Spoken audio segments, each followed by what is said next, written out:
Well, good morning, everybody, and welcome to the Football Transfer Forum, the 12th edition of it. A little bit different today.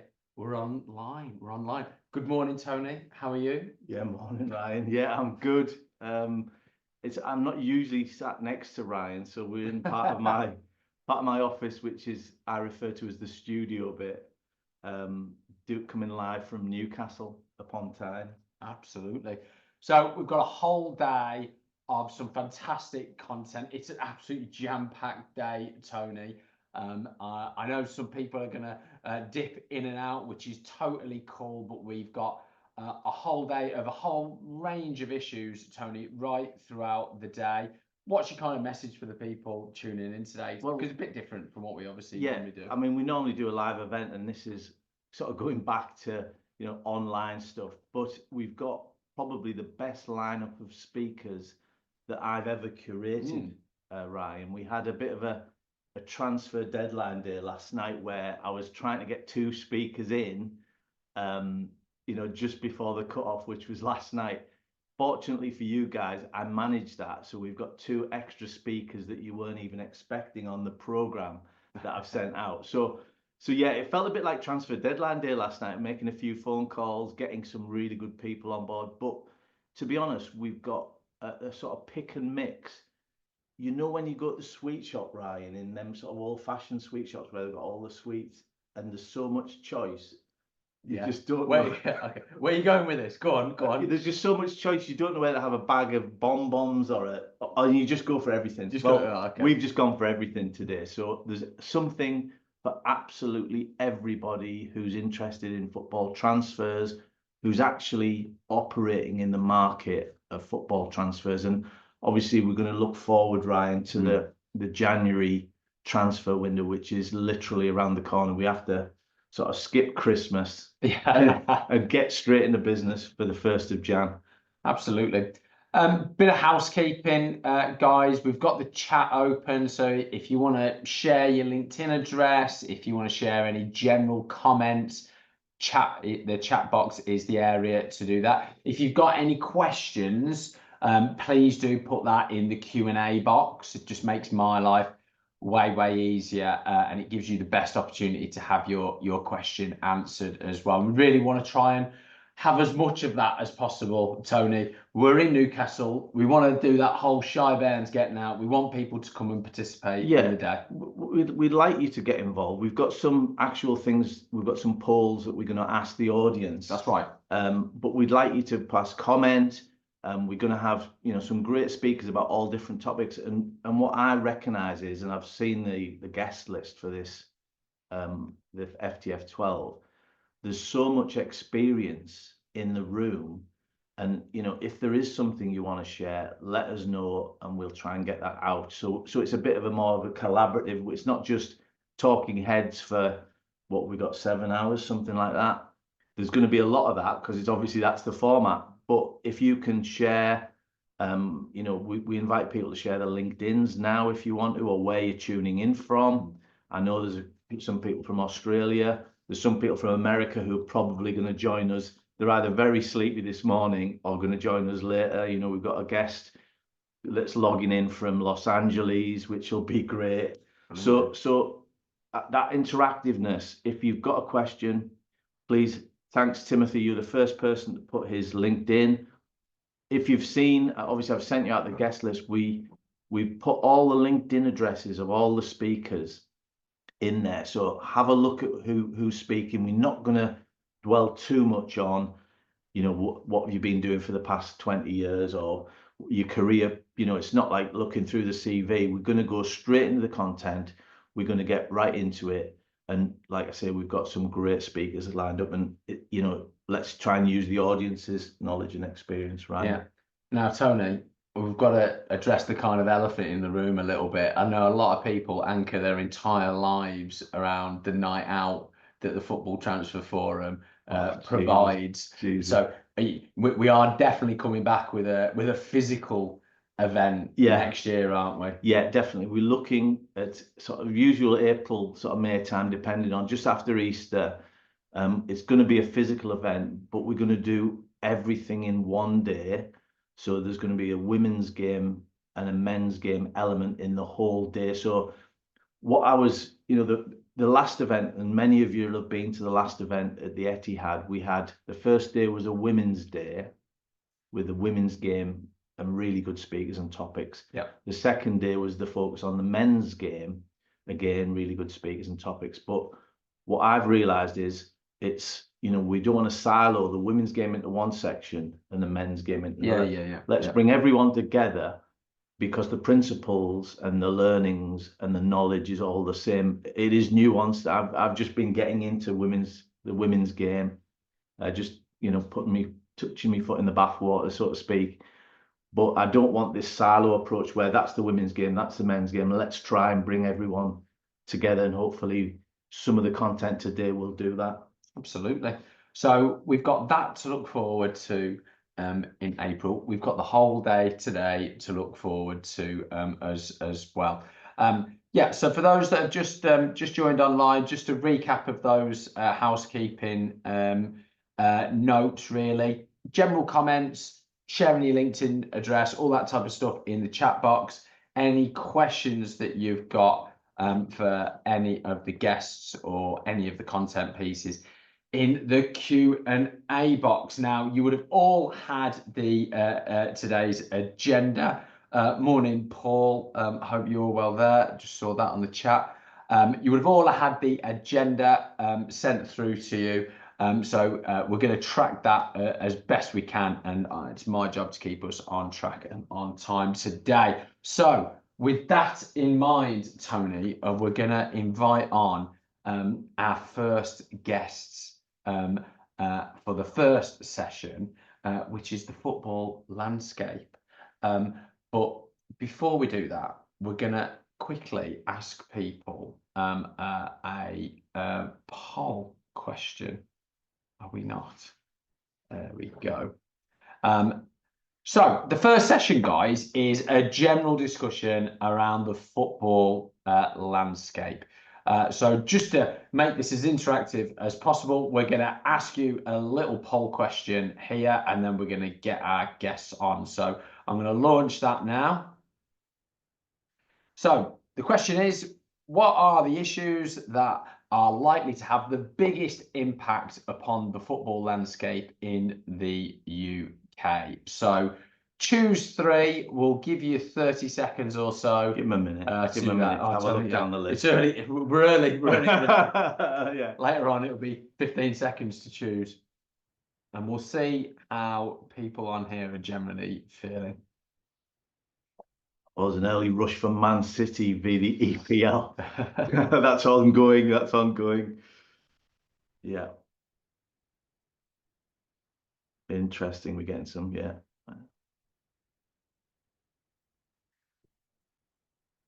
Yeah, so we'll just give it another 20 seconds or so.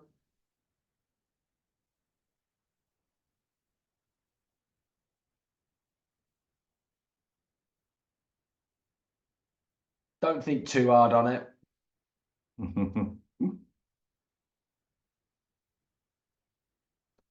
Right then, last 10 seconds.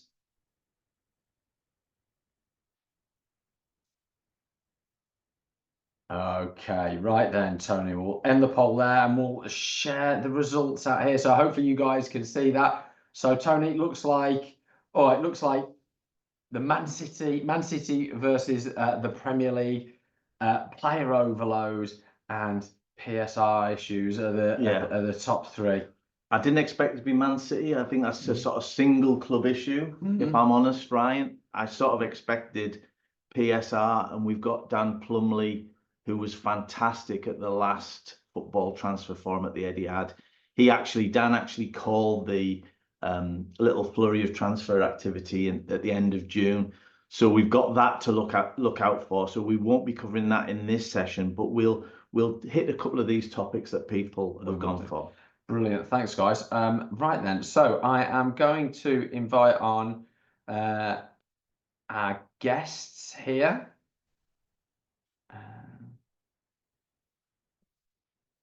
One second.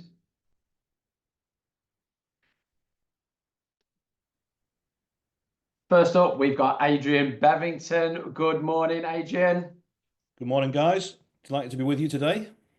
Wonderful. Also joining us is Jen O'Neill. Jen, good morning. How are you? I'm good. How are you? Yeah, champion. Thanks, champion. Last but not least is Steve Walsh. Good morning, Steve. I think you're just on mute there. I think I'm just coming online now. Can you not? That's probably a better version of me. We need to see you, Steve. We'd love to see you. Okay, well, we'll see what we can do. Great stuff.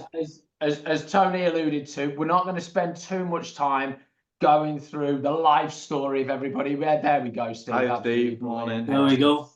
But just to run through the panel for this session, Adrian Bevington, PROProfil UK MD, Jen O'Neill, former editor of She Kicks magazine, and we're going to touch on what Jen is up to a little bit later on this session.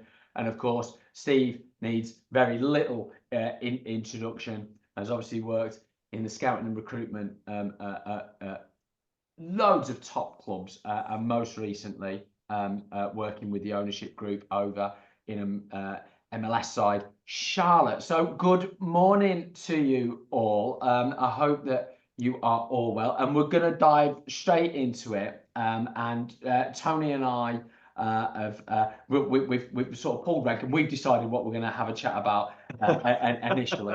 And what we want to start off with, and we're going to come to you, Jen, first, is we want to talk about the women's game, and we want to talk about, you know, we've got the NUCO operating the top divisions of women's football, and my question to you is women's football on a positive track? Is it on a positive track, or are there still lots of room for improvement? Yeah, absolutely. It's on a positive track. They've secured the 5-year broadcast deal with Sky and BBC, which is massive. So people can see that audiences are growing. NWSL just got the highest TV audience for their title game at the weekend. So it's not just in the UK, but obviously we're talking about issues here, aren't we? And so there are still issues.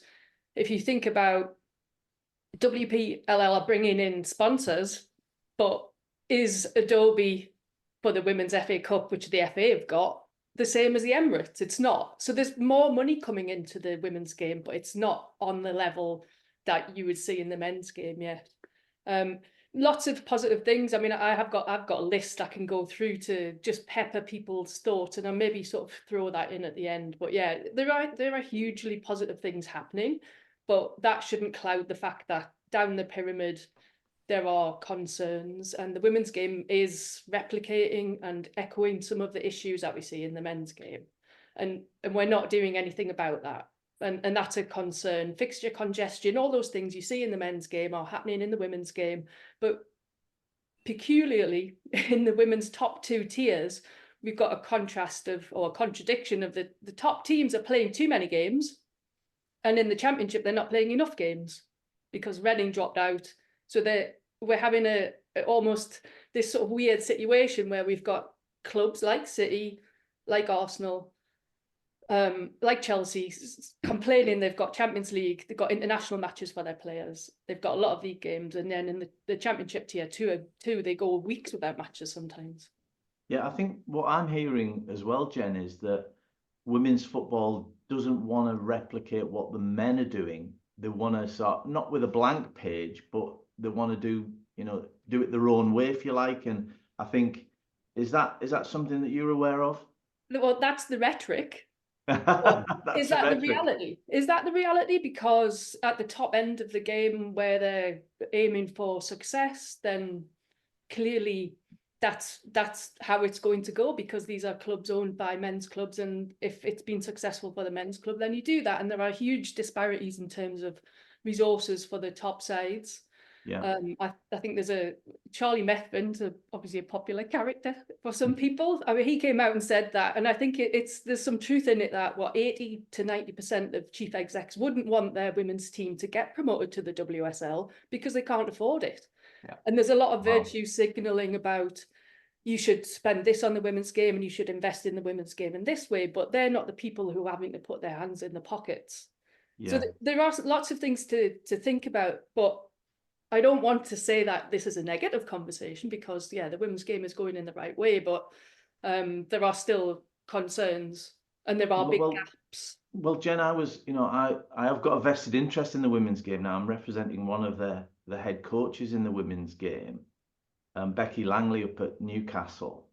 And I was up at St. James's not last Sunday, the Sunday before, to watch Southampton at St. James's Park. Now, the Newcastle women's team have got a couple of fixtures at St. James's. They had 12,000 there. The atmosphere was great.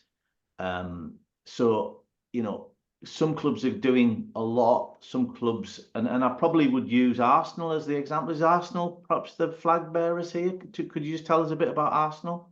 Yeah, I think in terms of just crowd sizes, they're getting between 40 and 60,000. They're playing so many games at the Emirates, but you're also witnessing a schedule clash, which is another question mark over the women's game. If the men's side has a game, then it kind of biffs the women's matches, which has happened. There's been a fixture clash come up and they've sold tickets for the women's game and they're having to move it to Boreham Wood, which is tiny. And when do you put those matches on TV as well? But yeah, Arsenal are the flag bearer in that sense. Yeah. Do you want to come in here, Adrian? Yeah, I think it's a really interesting debate, this, and I'm someone who's got quite a lot of experience previously around women's football and seeing the a huge growth from when I first experienced it with the England women's team back 25 years ago. I think one thing that really interests me is the point about fixture scheduling here, and the point that was made about the rhetoric about women's football can it had a clean sheet of paper. Obviously, there's going to be similarities to how you reach the top and how you manage it. Finance ultimately will determine so much of this, and we realise it. But there's still an opportunity to do certain things differently along the way, because it's still quite fresh and quite new, and people are open to new ideas. One thing I'm interested in is like the fixture scheduling. Just because someone might already be a committed supporter of the women's team, there may also be many people who are supporting the men's teams who can't actually physically get to all the games because they're playing on the same day sometimes. Now, for me, that's something that should be set out very early. I know there's congestion, it's not straightforward, but to try and ensure wherever possible that the women's teams can play on the stadium pitch has got to be a bonus where possible. Certainly not clash the fixture on the same day where the men's team might be playing a completely different part of the country to where the women's team are going to be. I think that should be a starting point. Yeah. Yeah. And I think this came up in the last forum about where's like a natural home for, the Saturday 3 p.m. is the natural home for the men's game. Do you think there's an acceptance in the women's game that obviously that isn't going to be the case? And of course there's problems, isn't there, with Sunday evenings or Friday nights? I mean, where did your gut instinct tell you, Jen, that the natural home might end up? Well, historically, the women's game was always played at 2 p.m. on a Sunday. And certainly in the UK, that was the time that women could get onto the pitches. So that's when it always was. That doesn't work necessarily for TV games. So when we talk, what we're talking about is the top level here. And you're right, and I've talked about it, and the people within the top levels of the game who organise these things are broadcasters. They're right, they don't know where it fits. They've tried 3 p.m. They've got round the blackout. They've got permission on a Saturday. But yeah, I'm not sure when. And they're moving them to quite often Sunday early and Sunday late. Well, if you're trying to grow a fan base, away supporters just cannot do that. It's so difficult. Yeah. Yeah. And Jen, you mentioned Newco. What's the name of it now? Women's Professional Leagues Limited. Or League Limited, yeah. WPLL. Very catchy, isn't it? Yeah, yeah. But I suppose it's their job. Is it their job to negotiate and to navigate all these nuances for the women's game and to get it in the best place possible? You mentioned the 5-year broadcasting deal, but I suppose that's just the start, is it? Yeah, they've only been running the game since August, so it's still pretty early days for them. They don't Yeah. have a sponsor for their League Cup yet. That used to be Right. Continental. So there's lots of areas for them to expand and to grow. And I think they're still trying to work out who their audience is. I think there's still this tendency to think that it's young girls and it's families. And if you actually go to games, that's not necessarily the case. Interesting. I want to ask Steve. Steve, when your time in America, did you get a sense of what the Americans thought of what was going on in England with women's football? Obviously, women's soccer in the States, obviously massive. Obviously, they've got our best coach as their national team coach. Was there a sense of they're getting their act together in England, or was there a sense of let's wait and see? I think they see it as emerging, and emerging at quite a rapid pace. And when the USA are coming to take our best coaches, and Emma Hayes is a brilliant example of that, then I think it just shows how much respect people in the US have got for English soccer. As they call it in America, it's got to be called soccer, because we call football it's NFL, and we get into all sorts of problems then. Yeah, it's interesting. Jen, one thing I wanted to ask you that I picked up on a couple of weeks ago, and it was the first kind of time that I'd seen it in the women's game, and it was like a men's game support of frustration towards a coach, the Man United coach, and it was basically calling for the coach to be sacked. And I think the women's game was hoping that it wasn't gonna see that type of relationship. But was that always a bit naive? I think the murmurings against the Manchester United coach have been going on for quite a while. I think it was more like vividly seen in Jonas Eidevall's departure from Arsenal, because the fans weren't happy. Is that necessarily a negative thing, to have fan engagement, to have fans who care? I think the problem is, if you think what you see on social media is what everybody thinks. Don't ever believe what the noisy people on what used to be Twitter. What I'd say is, I think they were asking him to go in a bit more of a polite manner than what maybe the men's coaches are subject to. Yeah. And what about the national team? And I want to bring Adrian back in on this as well, but you first, Jen. There seems to be a massive amount of pressure on the England's national team now to go and deliver, as it is the men's as well. Again, is that realistic? Are we at the point of being even stronger than what we were, or what's your assessment? Well, the competition at the elite level of international women's football is massive. So to assume that just because they were so brilliant in 2022 and in the Euros, they can carry on doing that is a little bit naive. But I think that the pressure is put on themselves by themselves. They're a top tier team. They have such brilliant backing financially by the FA.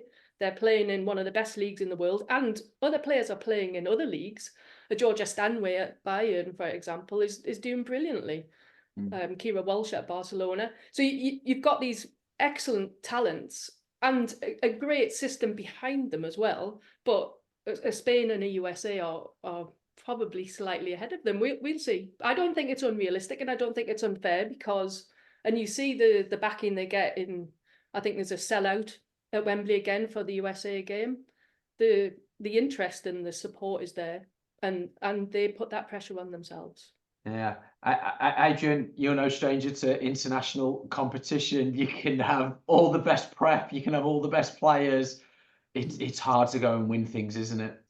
Yeah, but I think echoing what Jen said there is absolutely right. England, this is not something that's happened overnight. There's been a massive commitment by the FA and clubs over a long period of time.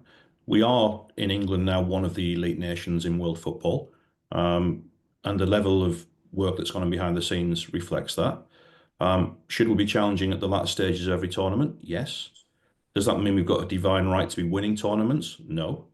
You can say the same for the men's team. I think the women's team and the men's team are running very similarly parallel at the moment, which is great for English football.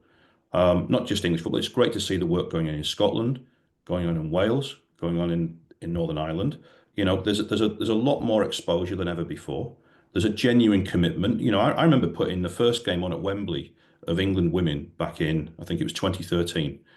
And it was a real challenge to get people in high profile situations in the media to even put a tweet out to support the game. That was a battle back then. I think we got about 45,000 for that game, which was a capacity crowd that we were allowed under safety license at that time. But watching the evolution of it, watching the way that the players are looked after now is so much better. And I think that they've got to just embrace that pressure. They seem to be doing a brilliant job, and I think they're great ambassadors for the game generally. And Adrian, I was going to say, from the outside looking in, which is what I've done with women's football, the women's game, have the Lionesses driven that growth? Whereas the other clubs are very, very strong, in the men's game. And well, I think the Lionesses have got to take a lot of credit for what they've done over the past decade. But Arsenal were mentioned earlier. Yeah. You rewind back to when David Dean was involved with Arsenal, and Vic all those years ago, when they were committed to this way before nearly anyone else in English football. Then we've seen what Chelsea have done, the great work that Steve's referenced there with Emma Hayes, who's just been such a transformational coach for English football, and brilliant that she's doing so well in the States now as well. But there are a lot of people who've played their part in building this along the way. The most important thing now is that it's embraced fully, and as many clubs as possible that can afford it commit as much as they can afford to sustain the clubs, that the women's teams then aren't just the first point of, oh, we can't afford it anymore, they cease. If you are a commercial partner and you want to get involved with a football club, the ideal football clubs you want to be involved in are clubs that have got great men's and women's teams, because they make it more of a great commercial fit for you. So that I see the growth continuing, but it's got to be worked at continually. It's not an easy one. Excellent. Okay, well, just before we wrap up this section on the women's game, Jen, do you want to just give us a brief overview of a project that you're working on at the moment? Well, it's just something that maybe will sort of trigger people to think about the value of tradition and history in the past and the stories from the men's game and how enriching that is to the sport, and actually quite marketable. Can you, other than Adrian, who obviously remembers what happened in the 90s, can anybody else on this call actually genuinely say they know about the Premier League from 1991 when it started in the women's game? I don't think that people do know where to find those stories and that information. And on that token, myself and another ex-journalist, Tony Layton, are working on a project for the FA in terms of archiving the FA Women's Premier League, which became the FA Women's National League. So there's so many brilliant players and personalities and teams that people just don't know about. And I think there's a nostalgia vacuum in the women's game, which across the world, which will be hopefully mined in the future. If any of our attendees, any of the delegates can help with that, Jen, where can they input stuff into, or what we'll share it. We'll share it in the chat at some point. Yeah, I mean, we're putting it together. It'll go hopefully live in April, bit by bit. But yeah, and then people can feed into that, because there are gaps. Yeah, it is worrying, because a lot of it is in people's lofts or it got thrown out. And I think the FA are the first federation in the world to actually be trying to do this constructively. That's great. I like that phrase, nostalgia vacuum. That's like a sort of 90s indie band, isn't it, or something like that. Right, let's move on and let's talk about fixture overload. Now, Tony, I saw a stat yesterday that Jude Bellingham has played something like 213 league games, and David Beckham had played at the same age, had played 57 Oh, games. really? That few. Wow. So obviously we've got all sorts of rumblings in respect to fixture overload. We've got the players talking about potentially taking some action. But Steve, I want to come to you. Do you see fixture overload as a genuine issue for player welfare? Absolutely, 100%. If you look at what they've done with the Champions League and the other European leagues, straight away we've got more fixtures. Whether they're successful or not, it doesn't matter. And I think that's very worrying. I think another point that is highlighted here is that maybe players would like to play for England, but feel that they're too tired from the domestic competitions and the European competitions that they have to participate in, that are actually voting with their feet and saying, well, look, if we're playing Lithuania away, it's a massive trip for me. I've got to travel again. And when I come back, I'm not giving my best to the club as well. So nobody's getting the best of me. I'm tired when I go there. I'm tired when I go back. And I'm not doing myself any favours. And it's not about loyalty and wanting to play for England, but it's about preserving yourself to know that you're the best, in the best shape you can be to represent both your club and your country. So the players who were kind of picking and choosing, it looks to the general public like they're picking and choosing, and really they're not. They love to play all the time, but it's an impossibility when you look at how many fixtures they've got to play. And I think that's a very important factor in this. Adrian, I think I'll come to you here, Adrian, because there was some dropouts in the National League game, wasn't there? I don't know what the exact thing was, but the National League. It was 8, wasn't it? Sorry, the Nations League. Yeah, the Nations League, Adrian, is it considered to be friendlies dressed up in a league by some of the England camp? What do you think? Well, I think there's a much broader debate than this, and it's not a new debate. Let's be honest with you. This is, players dropping out of national team squads is not new, particularly with England, I might add. Problems I experienced myself over a 20-year period. So it's not a new debate. I think there is an important element to this that has been highlighted here. We have an increasing number of games, like Steve's referenced there, with the new dimension to the European club competitions. That's a great way. It really concerns the very elite players who are playing all these games, not players who are necessarily playing further down the pyramid in all countries, I might add. Not every country has the same challenges. And I think we have to be very careful how we discuss and debate fixture congestion. We also have to look at what's the reason or one of the driving factors behind fixture congestion. Well, it generates far greater revenue. And who takes the biggest chunk of revenue from fixture generation? Well, players' salaries. Nice. So Yeah. I'm not here to try and drive down players' salaries, but I think it's part of cause and effect. And if you want greater salaries, clubs have got to be able to bring greater revenues in. Certainly federations and co-federations have got to be able to bring revenues in. I do think players are playing too much football at the very elite end of the game. I don't think their bodies can possibly, the pace they play at now, they're real athletes. The figure you've just given there about Jude Bellingham, which was new to me, that's a really startling figure. But I think we have to really deconstruct what are the core elements of this before simply saying, oh, well, they have to play less games. How do they play less games? Yeah. Yeah, I think it was Phil Foden had done 76. He'd had 76 game involvements in that season that culminated in the Euros. Yeah. And that's a lot of games. So, Tony, so to come back at you, we're talking about England specifically, understandably, while we're on a, you're based in England. This is a football transfer forum from the UK.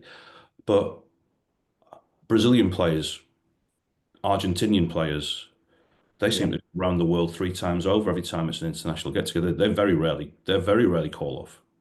There's a real desire and commitment. And I would say as well, I think it's really important to reference here.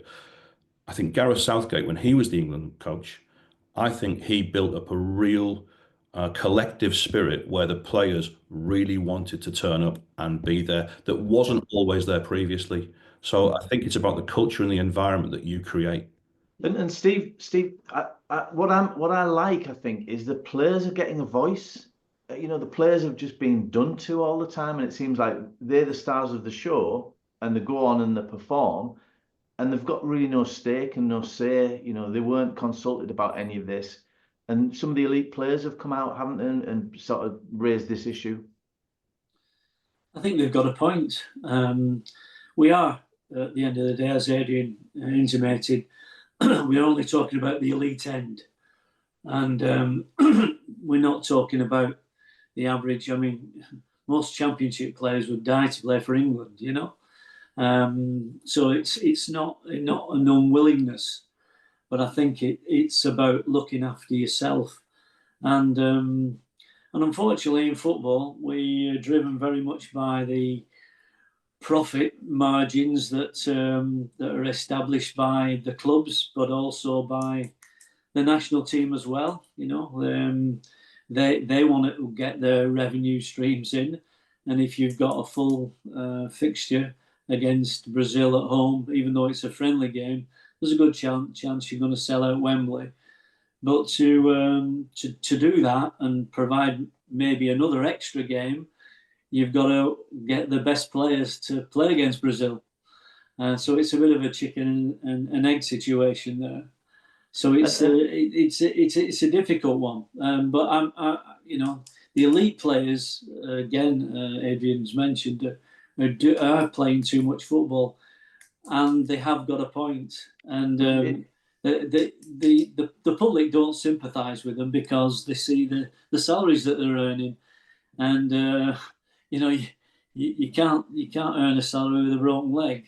It's you certainly don't earn it, and I think you know the overplay is a real problem, and you know, going back to what they've done to the European leagues, you know, we're playing extra fixtures. Yeah. And why are we playing extra fixtures? Because we need more money, you know, and I think the clubs have got to ask that question. And what else worries me in these terms is that we're getting maybe closer and closer to a European elite league. And I think this is maybe one of the stages that UEFA have put forward to try and maybe marry that up in the future, and that is a big worry, certainly to the Premier League, I suspect, because if that happens and the two things have got to run side by side, and they've got to play a game every week in Europe, you know, where are we going to go then? Can I just come on one final point from me? Sorry to hog the conversation here. You asked me about the Nations League specifically, Tony. And I think, again, let's not see this just through the lens of England. If you talk to a lot of countries outside of England, they treat the Nations League extremely seriously, and the positivity of being promoted to play better, stronger nations season after season is a massive fillip. You know, so I think we have to be really cognizant of not seeing it just through an English lens. Yeah, I totally agree, Adrian. I was over with the Georgian Football Federation, and they were like, the Nations League is for us. You know, they qualified for the Euros via the Nation League playoffs, and they take it very, very seriously. So it's a great point. Hey, and we were all San Marino, weren't we, last week, seeing those lads get promoted? Absolutely unbelievable. Just a couple of comments that are in the chat. Matt, hi, Matt Portis. You know, Wayne Rooney had played more minutes than Bellingham by the age of 20, but he makes the point that the intensity of the games has increased. Has the genuine opportunity for a break, and also a comment from Tim Barton about actually, and you make the point, Adrian. You know, you look at the lower leagues actually, and the volume of games that they're being subjected to as well. Dare I say, on less favourable pitches as well is obviously another consideration. And in a time when we've just increased the injury time and extra time that's played in games as well, so we've increased the fixtures. And we've actually increased the length of games just by a couple of minutes, but it's still, you know, those are the couple of minutes at the end of the game when you're tired and injuries, and we've seen a lot of injuries. Yeah, of course. As well. Jen, I just want to get your thoughts on this, specifically about some of the injury concerns in the women's game as well, and about sort of overloading players. What's the chat in the women's game about managing congestion? I think as you would imagine, it echoes the concerns that happens in the men's game. Interesting as well, thinking about South American players heading over from Premier League matches to play for their nation. Quite a lot of the top WSL players are Australian, and they're flying across the world backward and forwards in each FIFA window quite often. And so it wasn't a surprise. Sam Kerr, one of the most famous and successful players in the women's game, suffered an injury and then another injury. When FIFA Pro measure, as people probably are aware, FIFA Pro measure, and you can check the amount of travel time and play time that players have over a season or 2 seasons, and the amount of travel she did in addition to the number of matches and game time was astonishing. So it was almost like you could see it coming. You think for 2-3 seasons, what a phenomenal athlete she is, but she's not unbreakable, and it happened. And so ACL injuries, as everybody will be aware, is a big concern in the women's game, and there's more money being put into it. Michelle Kang is the woman with the endless pot of money investing in London City Lionesses and clubs in the US, but she's also putting money into research into ACL injuries. But it's the same. They're humans. There are differences and nuances in terms of gender, but the outcome is often the same. Ask somebody to do too much and they'll break eventually. Yeah, that hits home. That hits home, that one, Tony. Right, brilliant. Let's move on and talk about the incoming football regulator. Do we have to? We have to. Do we have to? The politicians have got in on our webinar. Yeah, I know. How's that happened? But normally it's me just having a moan about it, but I've got a really good question for Adrian, because actually FIFA, Adrian, wrote to Lisa Nandy, the minister, the DCMS minister, asking for an idea of when all of these powers that the regulator is going to be given will be handed back to the FA, because ultimately that's where FIFA want the football to be run on. Is that just a fantasy now that all of these decision makings around what people can spend, can't spend, and having the ability to do that even onto the Premier League is now just a sort of distant fantasy for forever in in Is that one question, right? Yeah, I think so. There's about 5 there, Adrian. Yeah, just do what you can remember. Yeah. I wonder why you came to me with that one. Look, obviously from FIFA's perspective, they always like the federation in any respective country to be the people who are, in their words, running the game, the governing body of the game. I think we've seen the dimensions move so much in our own football over the past 30 years or more, with the inception of the Premier League, the growth of the Premier League. And also you look at the EFL, which I think is a wonderful, wonderful product. And you've got Rick Parry and Trevor Birch, in my opinion, doing a great job there as the leadership there.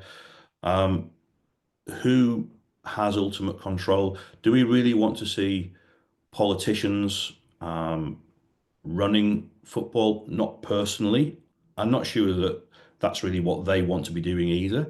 I think there's obviously there's a school of thought that everyone's aware of here, so I'm telling everyone not to suck eggs, but there's a school of thought in some people's minds that it needs that independent voice to give a better decision making, and that's a matter of opinion, and there's very strong views both sides on that.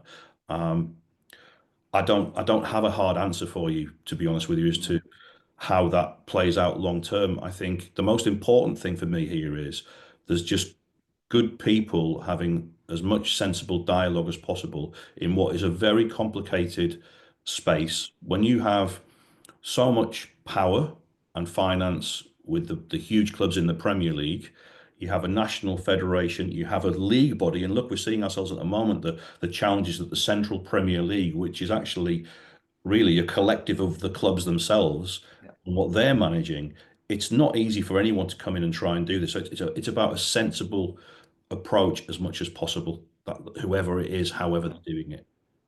Just a question to throw out to the audience. Has anyone read the document from the independent football. It's a big document. I haven't read it. I don't think many people will be bothered to read it, to be honest. The actual bill. The actual bill itself. So if you have read it, put it in the chat and we might come to you for a bit more knowledge on this particular subject. Yeah, I mean, Steve, you've been in the game a long time. You know, what's your reaction to the idea that? Well, first of all, I would say leave it to the professionals being the FA. But if that's not going to happen, collaboration is the way forward. You know, if you're doing anything at all, you need to get expert advice, and the government to make decisions without actually referencing the FA, it would be ludicrous, in my opinion.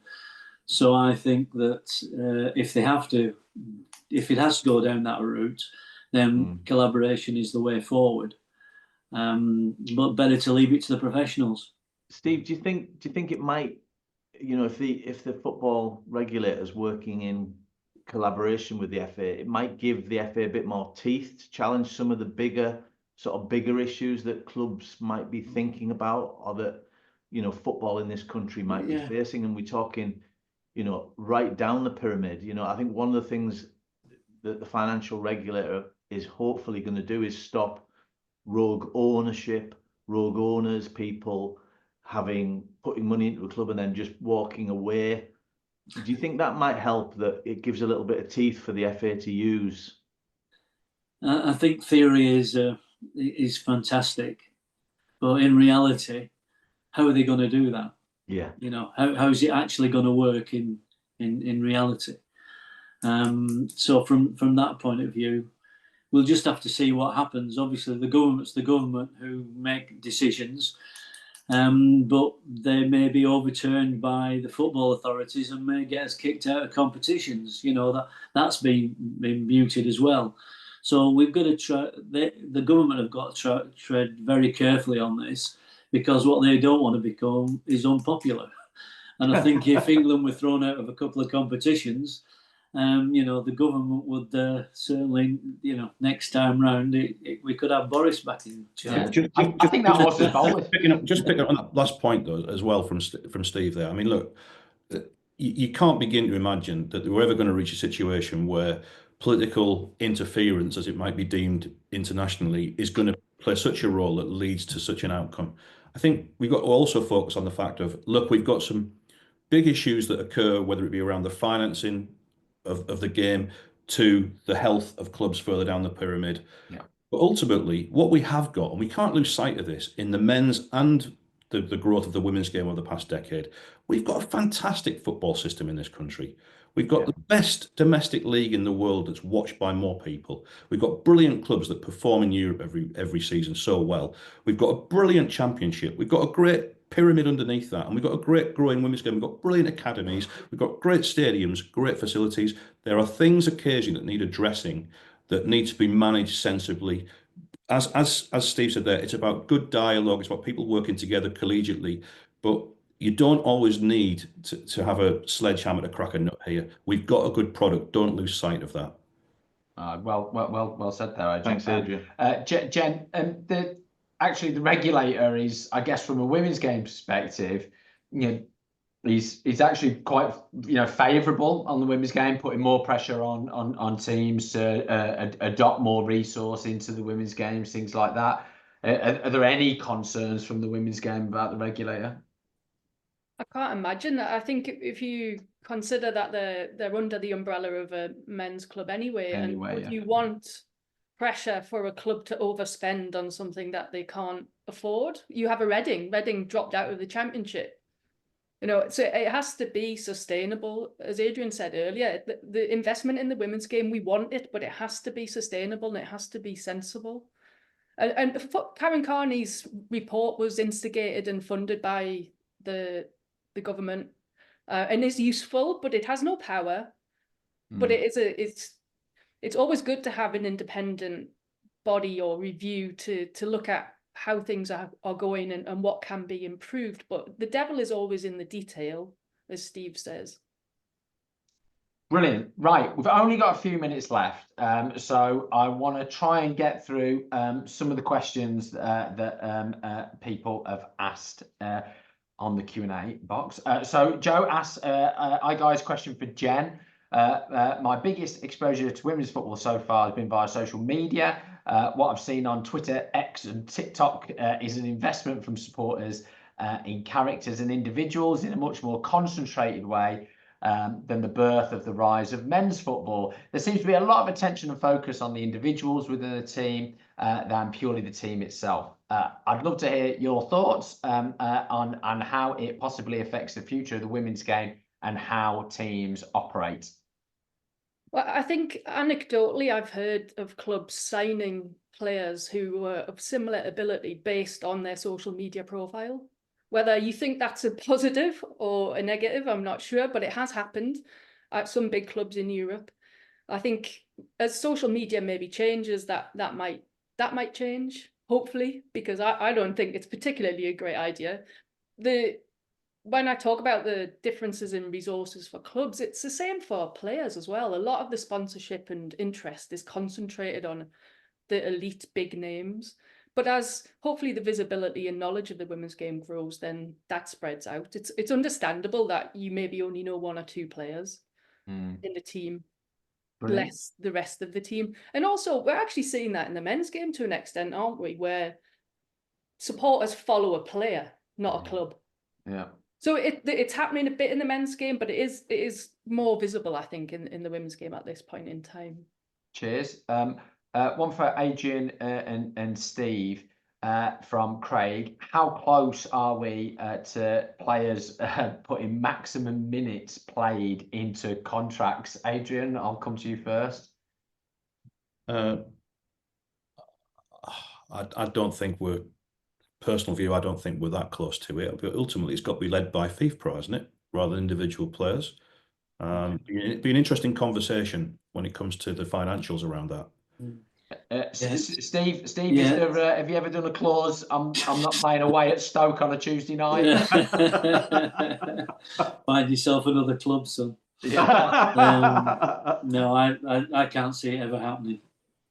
A contract's a contract. You have to be available for the fixtures that are put in front of you. So I think I've never seen that. The only way I think if it had any legs, this, and I'm not advocating it, is if someone decreed or reached an agreement that there was a maximum minutes across the board that players play. And they might also introduce minutes in training. You know, I'm sorry, I can't do that sprint because I'm out of time. I can't see that happening either. But weren't there always players that people looked at and thought, well, they always got booked just, or got sent off just before Christmas, so they were doing it themselves anyway. There's one aspect of this as well. We're focusing here on players themselves who may be unhappy at the amount of minutes they're playing. Right? Yeah. There'll be a large number of players who would also be very strongly saying, "Get lost! I'm playing every game I can play. I'm playing every minute on the training pitch." So I have to factor it all in. Yeah, and Adrian, it's a squad game as well, so the lads who aren't getting as many minutes because of more fixture congestion, they should be used more free. It probably drives prices up as well. Tony, we've seen that this season on players coming back from the European competition this summer. Yeah, where a lot of club managers have rested players at the first month of the season extensively, and they've not played in League Cup games. They don't always play in all the FA Cup games in the early rounds. Yeah, it's about sensible management and the good managers manage their players effectively well anyway. Yeah, okay. It was a lot simpler, Adrian, when there was only one substitute, or even when there were no substitutes. i.e. the World Cup final. Steve, there's only you on this webinar who can remember that, so just keep that to yourself. Sure that's not the case. That to you. The good old days, Steve. The good old days. Right, one final question from Paul Widdop. Hi again, Paul. Paul says two things. One, we're not just seeing a restructuring of football, which will ultimately reduce football playing careers. For example, in baseball, where seasons are long, the average length of a Major League Baseball player's career is decreasing and is currently under 3 years for all players. Will this be the same for football? And two, I was wondering if this is also a PR problem in respect of fixture congestion, especially around the messaging around pre-season tours and winter break tours. Seems to be a disconnect between clubs and players. Adrian, your thoughts on that? Back to my original point. Look, the wages are going north, so income's got to be increased, and clubs are sweating every element possible to bring in commercial revenues, but they need to keep growing their revenues through fixtures, the pre-season tours, the ones that we see, particularly the global ones with the big hitters going on. You know, we can look at it, and from a football perspective, the coaches, do they always want it? Probably not. But it's part of what we've got now to bring the revenues in and grow the clubs commercially as well. So it's just the way we are. And I think it's really about sensible management by the players of their squads, as you said, Tony. You know, from an agent's perspective, though, if the agents or the FIFPro got together and said there is a number, there is a figure, and that goes into all the players' contracts, and everyone was doing that, you know, whether it was 50 games a season and then that's it, it makes the management a bit more difficult, but it's still the same equation, isn't it? You're resting players for certain games and you're using your squad a bit more. But would that then not drive immediately even more power to the clubs that have got greater resources? Yeah, probably would, yeah. But that's the same anyway, you know, big, strong squads in the Premier League. Who's got the biggest, strongest squad? And that's what it's about. Right. Well, we've reached time. We've covered, well, we had maybe one or two others, but we really got into those three issues there. So, Adrian, Jen, Steve, really appreciate your contribution this morning. Tony, any comments there before we let the guys go? I thought, yeah, honestly, three good debates, good conversations. I was hoping we'd get 4 or 5, but I think that's going to be the nature of it. We'd like to get in depth on some of these issues. Yeah, thanks, Adrian. I know. Look, Jen jumped in at the last minute, deadline day signing, and then at 11 o'clock, just as the window was closing, I got Steve in the building. I was on my way back from watching Manchester City. Steve just back from Charlotte in the US. So thanks, guys. Thank you so much for that. And I'm gonna look up Nostalgia Vacuum on some of their vinyl. Was there a fax machine involved at all? Not on my thing, no. But listen, stick around, guys, because we'd love to hear from you. You know, obviously, we're relying on a lot of knowledge from people, and probably we've got about 100 years knowledge in this particular chat, maybe, and that's mostly Steve.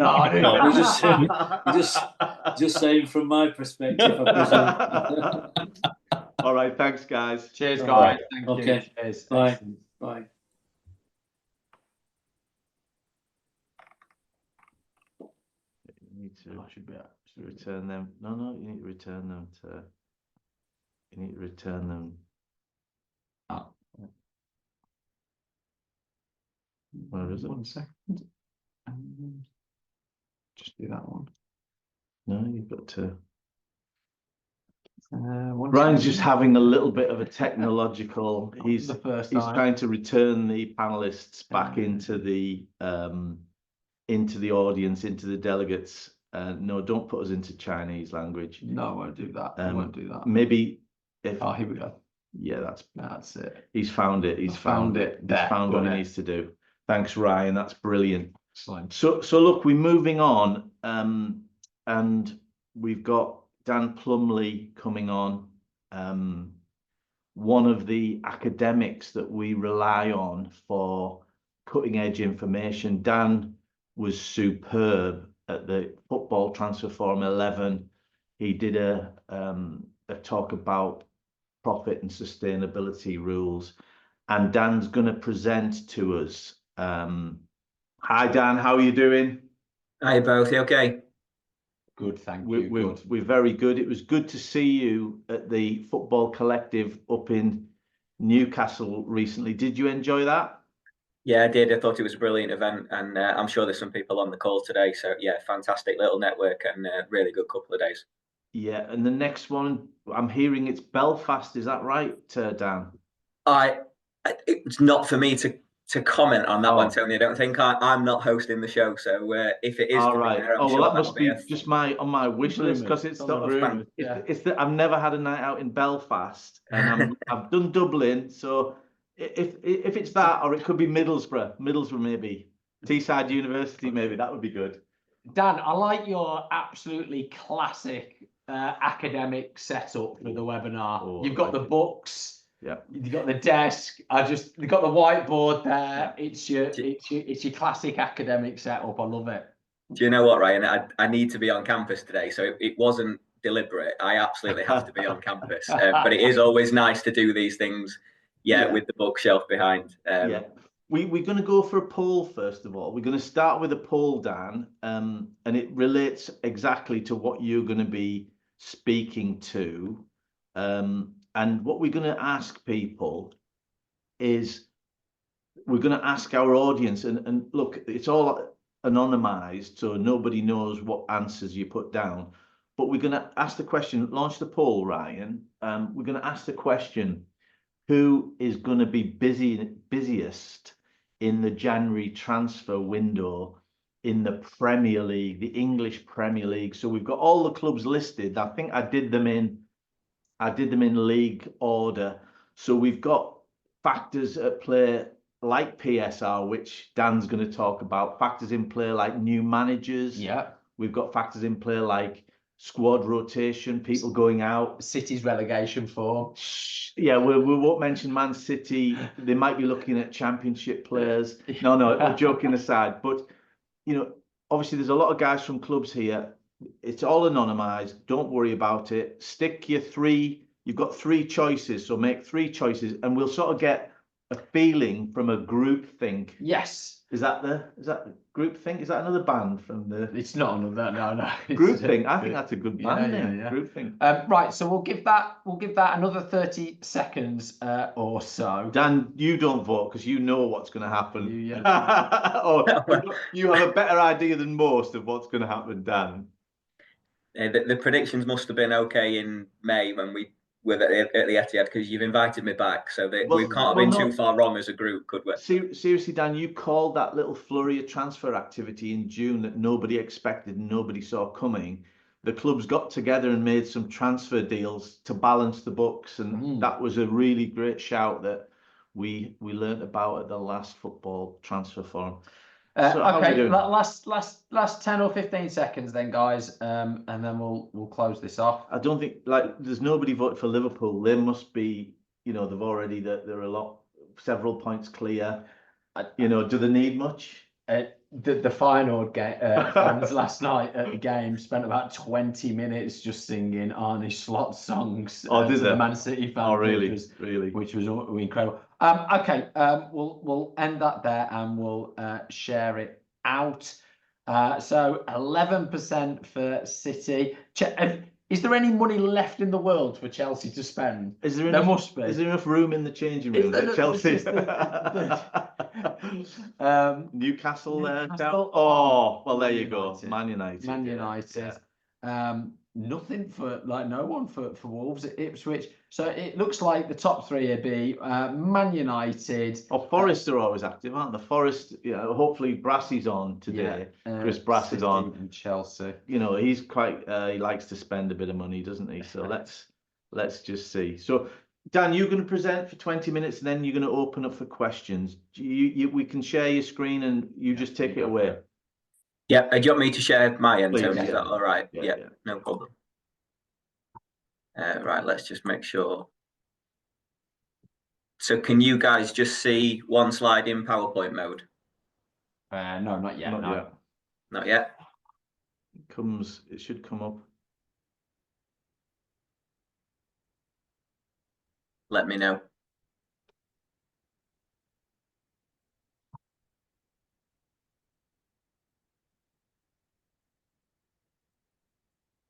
Not yet. No. Not yet. No. Okay. I'll make a co-host. See if you can make co-host. Maybe that'll help. Right. See if you can share now, Dan. Right, just let me disconnect and try again. Yeah. We did run this through before with Ryan, and he was able to manage. Here we go. We've got you. We've got you. Is that better? Yeah, that's done. Perfect. Let me just switch the. That's perfect. That good? Yeah, lovely. I like the transfer forum logo. Looks good. Yeah, apologies. I didn't want to get done on any copyright infringement, but I thought we were on safe ground. Yeah, you're on safe ground. Yeah. Lovely stuff. Are we all good? Yeah, go for it. Perfect. Okay. Yeah. Well, as I said, thanks for having me back both. It's always a pleasure. And as we said on the Etihad version of this a few months ago, it was great to get around the room and look at what was going on in the market and try and make some accurate predictions. So here we go again, part science, part art, as always, as you've alluded to. And for those of the room that don't know me, my name's Dan Plumley. I'm a principal lecturer in sport finance at Sheffield Hallam University. Been teaching and researching football finance and other sports now for the thick end of 12 years, and do a lot of work with the media and consultancy as well in the space. If anybody's not connected with me before, please feel free to reach out. Always great to make some new connections. But let's get straight into this then. So what I've done here, just to set the scene, is we'll talk about English football more broadly, of course, PSR as in the title of the brief, and also then with the January transfer window. What we see historically, just to context this, and you can see here fairly clearly on the graphic, is that the winter window is always more quiet than the summer window. And we saw last year in particular, if we just look at the most recent figure of £96 million, this is Premier League spending, £96 million spent in January 2024. Principally, a lot of that was around PSR primarily. And you'll remember, of course, as well, that the Everton case and the Nottingham Forest case were very much front and centre at that point in time. And the PSR thing kind of as an area was starting to bite more than it ever has before. And we'll talk a little bit about the football regulator as well. And I'm sure we'll get into a little bit of Q&A on that. But if you look at that across the board from a kind of prediction model, the trend is that January tends to be a little bit quieter for a variety of reasons. It's certainly, we kind of look at, again, 2023 there as a bit of an outlier in that data and the record spend in that particular winter window, but also record spend in that summer window as well. And it tailed off a little bit in the summer just gone, but still in the region of £2 billion. But overall, much quieter in January. And that'll kind of lead into conversations about risk and risk management, and which clubs might look to shake things up a little bit, and the reasons for doing that in a kind of more short-term vision than a long-term vision. But let's focus on PSR in that context. And I mentioned 2024 was the time when it really seemed to bite hard. And what I've done here is, as close as we can get, I know there's a lot of numbers on this slide, and there's a challenge from the outside looking in with this data in multiple ways. The first one is this is taken from the annual accounts, which are always a year out of date. So in real time, the clubs will have the 2024 data, and they'll also be working, of course, in cycle. So the league and the regulatory governing bodies will be looking at this more in real time than we are now. But the overall situation doesn't always necessarily change too much club to club, particularly if they are in a loss-making cycle. You'll get some volatility as always, but for the most part, we can kind of see where clubs are at. So what this table is showing, I've included the current 20 Premier League clubs plus the 3 that were promoted most recently. The COVID year and year and a half is still impacting the PSR calculation at this point in time. So you'll note that the 2020 and 21 seasons are averaged out, which is what the league chose to do for the purpose of reporting. I've also included the COVID impact where I can find that information, and it is stated by the clubs. If the club haven't stated or it's not available, then that's where there is no figure included. So again, this is as close as we can get it, that kind of part science, part art conversation.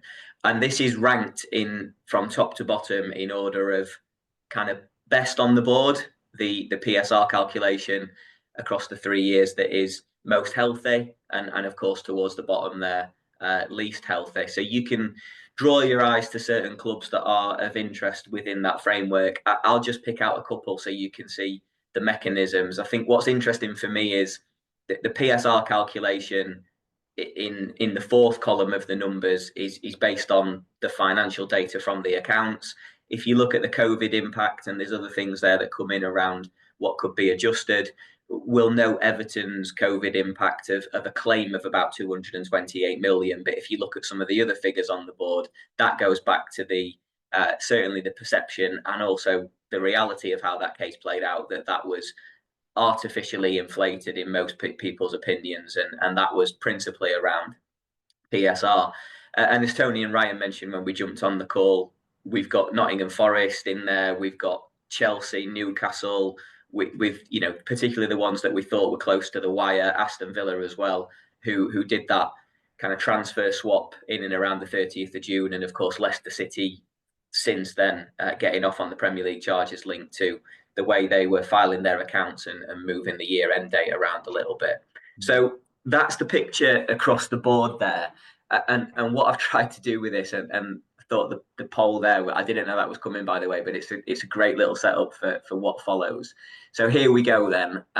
Those that can spend, and I've said in theory, because reality, as we'll see at the end of this little slideshow, is often very different.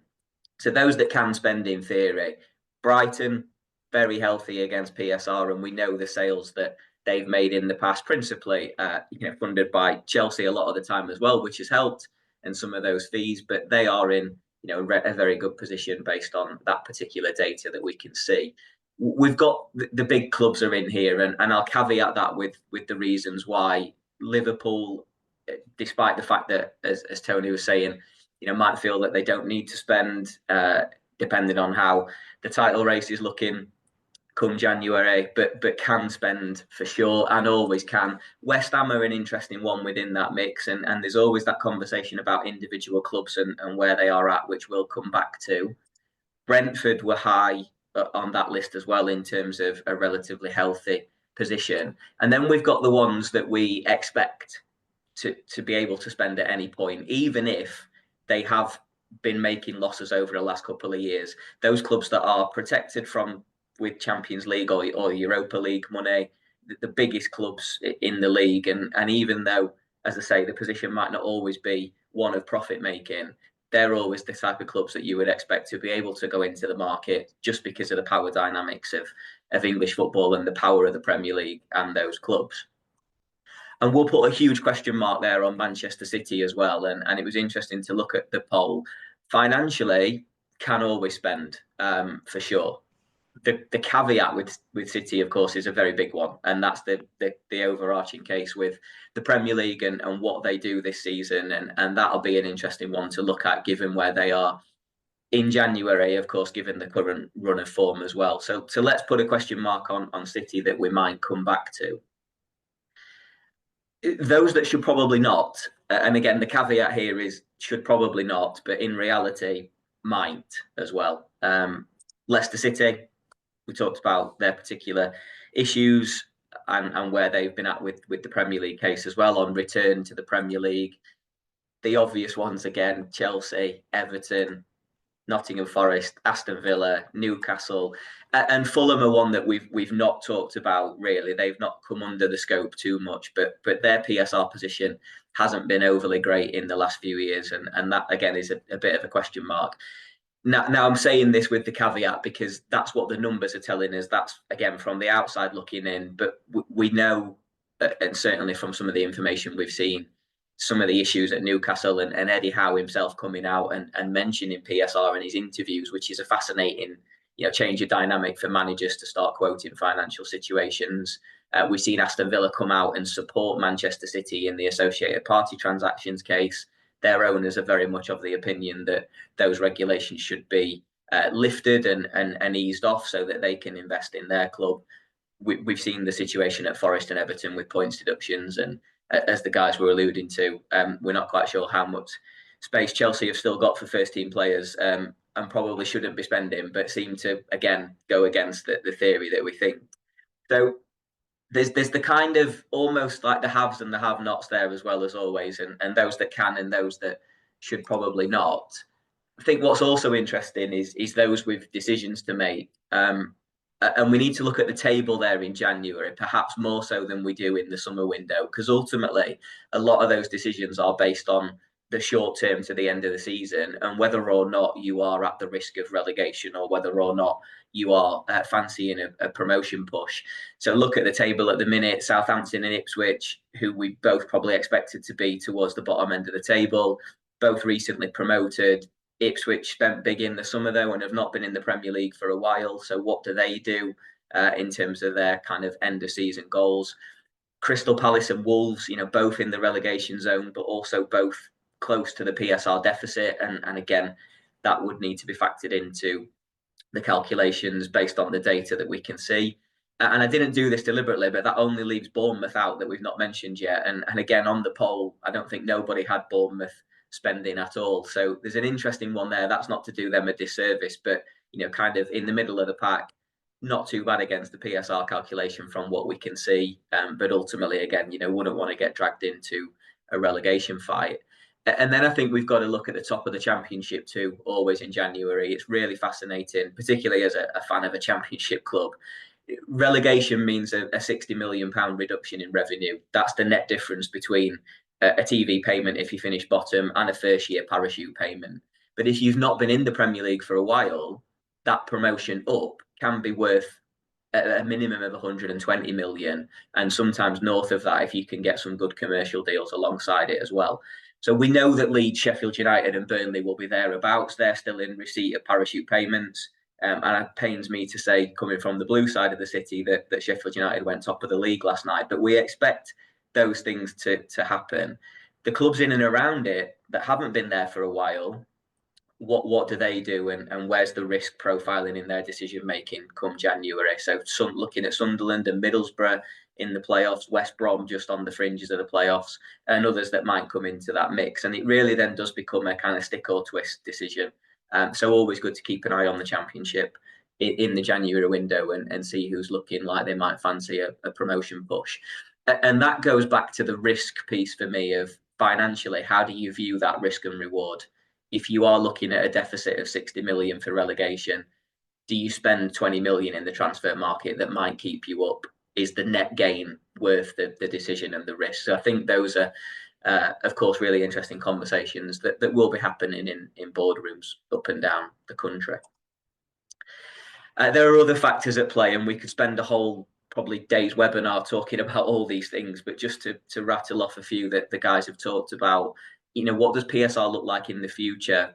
Everything we've seen, we're led to believe that this is fairly, there's a fairly strong argument that in the future the regulations will change, and UEFA have gone to financial sustainability regulations in principle with a squad cost rule, and it's likely that the Premier League and the EFL will follow suit on that in time as well, is my kind of gut feel based on what we've seen in some of the conversations I've had. So the regulatory landscape might change, which is again an interesting one to look at in the future.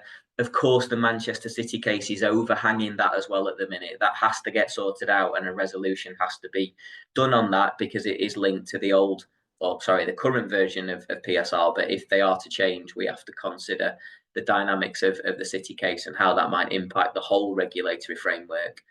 Associated party transactions, the ruling that we saw last week and with City a couple of weeks ago, and the vote last week, and what that might mean for shareholder loan changes, with those now having a fair market value interest rate attached to them in the future. The ownership of clubs, which can change the decision making in an instant. So all those PSR numbers that you've seen on the previous slide, the whole dynamic of a club can change with a different owner in a different model, and that can, as I say, really make some impact on transfer market decisions in the short and the long term. The independent regulator for English football, how does that affect the dynamic, and how does that affect spend in the transfer market? And something that I saw just on the train back actually from Newcastle over the weekend is that the future growth and revenue potential, I know Adrian was talking about this earlier, around where some of that growth is coming from, and the Premier League has just secured 17% growth in the international rights for the next deal. The international rights are now bigger than the domestic deal, and the total estimated pot for that TV deal for the next 3 years is around 12.25 billion. So certainly people still want to be associated with Premier League football all the way around the world from a broadcasting point of view, and that'll impact the club's finances as well. And the challenge then, just a couple of final points to conclude on. When we look at the women's game as well, I've said it's a bit of a guessing game with the men's game at times, but the numbers are more readily available. The women's game at the minute is a completely different market, and that data is not necessarily readily available. I'm sure some people on the call will be more into this than I am from the outside looking in, kind of in and around the game. But just to look at some of the numbers there, the last winter window saw 117 deals completed in Europe's top 5 leagues, 140 deals completed in 2023. Record transfer fee of 400,000 at the minute. There's been a few that have been between 200 and 300,000. A lot of the others are undisclosed fees or loan moves, and it's really difficult to get an absolute number on the market. But we have seen spend increase from 0.5 million in 2018 to 2.6 million in 2022, and a leading agent predicting a landmark transfer of £1 million in the next 12 to 18 months. This will also depend, of course, on the larger growth of the game and the commercialisation aspect and future broadcast deals that we all think are coming and will deliver significant growth in value to the women's game as well. So from a predictions point of view, not to swerve the question, but the reality there is kind of anyone's guess at the end of the day. We've seen the numbers, we've seen those that can, those that probably shouldn't, those that may or may not. Time and time again, we've also seen football clubs act emotionally and often irrationally owing to that risk and uncertainty driven by sporting jeopardy. In the men's window, sometimes that's dominated by short-term decision-making based on league position. There's wider factors at play, as we've mentioned, but don't be surprised to see some spend and fairly significant spend for a winter window, particularly those in a relegation battle or fancy in a promotion push or looking to change manager, as the guys alluded to earlier. And of course, for a lot of people on the call as well there, you know, how this plays out behind closed doors and in those negotiations is always fascinating. And those dynamics will have a wider impact on those negotiations between clubs, players, and agents. Thank you very much for that, guys. All good. My end. So I think we've got time for a few questions. Yeah. I'll just unshare the screen so we can. Oh, brilliant. Yeah, thanks. That was fantastic, Dan. Really appreciate that. Obviously, you put a lot of work into your presentation, which I'm really grateful for. Yeah, so we'll just get into the questions then, Dan. There's a sort of a question here from Mark. It's a sort of leading question around Forest. He was saying, but to what extent do you think Nottingham Forest knew what they were doing and planned for a points deduction in order to secure their position, a little bit like you alluded to? I mean, it is black and white, isn't it? And, you know, we've spoke about this before, you know, clubs choose their losses. So, you know, the clubs that have fallen foul of the rules, how conscious do you think they have been of that? Yeah, it's a great question. And I think whether or not they were planning for a points deduction, I think is one thing to consider. But I think absolutely what they were doing, and I've said this before to both of you, I'm not necessarily convinced regulation's a problem. I think the actors in the system are the problem. And you've seen that with the ownership at Nottingham Forest, and there's egos and power dynamics in there as well. And at the time, there was two or three things happening. One was they ultimately knew what they were spending. And they know what they're being measured against. So it's a deliberate and strategic decision to spend and run the risk. Also, it was at a time where we hadn't seen any cases charged against PSR. So we have to remember that Everton and Forest were the first to be docked points under these regulations, which have been in for a number of years. So I think there's a little bit of that going on as well around that time. Was it has to be deliberate in terms of the spend, and you run the risk. Whether they thought they were not going to get points deducted because of the way the landscape was, maybe. But again, we've seen it with other little things at Forest as well, haven't we? And I think they were fined for a tweet they put out, weren't they? But they refused to take the tweet down anyway. So you get that kind of, you know, that bravado from owners at times. And look, I get that. I understand the way that world works. But yeah, it was a deliberate strategy, and you're running that risk, and I think that's what the power dynamics are really interesting then as well when you look into that. And Dan, I've got a question for you. I'm thinking, you know, can you tell everyone on the Zoom, the young player who's been brought up into the academy, and why is it so beneficial to sell those young players from the academy? What, in accounting terms, what does it mean?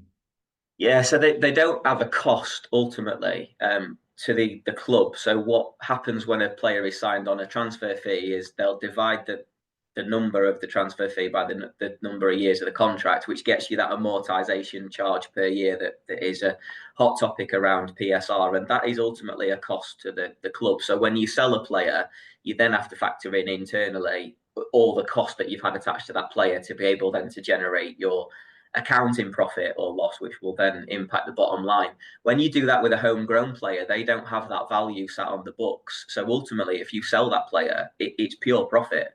So you don't need to take into account any of those other factors. If you can sell a homegrown player for 50 million, you bank the 50 million. And we've seen numerous examples of that where that's happened. And yeah, morally, I think that's a problem. But ultimately, the finances of it mean that you are recording all that as profit against the bottom line. And clubs are doing that against PSR principally. There's no doubt about that. And this is sort of leading me into, clubs teaming up and exchanging young players from the academy, or even multi-clubs working players through their systems and through their sister clubs, so that it's an accounting exercise, and that's not going to be good for players, I don't think. What do you think, Dan?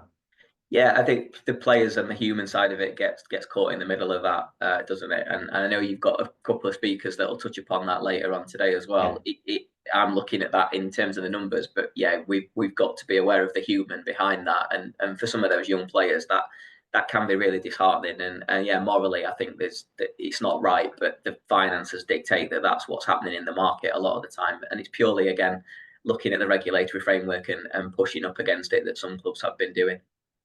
Yeah, which is actually, and that conversation there, a nice segue into a question from Paul Widder. And Paul asked Dan, I was wondering what your thoughts are around the Lassana Diarra versus FIFA case and its implications in the transfer market. Now, Tony and I did a webinar on this a couple of weeks ago with the European Football Agents Association, and we've actually discovered a benefit of Brexit, haven't we? It's a genuine. It's a genuine Brexit benefit. Yeah. That we are out. The Premier League and the UK market is outside the immediate ramifications of this decision. But maybe you could give us a little flavour of your interpretation and if you think it will have an impact. Yeah. Thanks, Paul. Hope you're keeping well. I'm not a lawyer as well, so I can't get bogged down. I won't try and comment on the legal implications as much. But ultimately, again, this is where that kind of finance and legal world collides, and we've seen a lot more of that in professional football over the years. I think it feels like there are lots of just on that point and on some wider points that we've mentioned.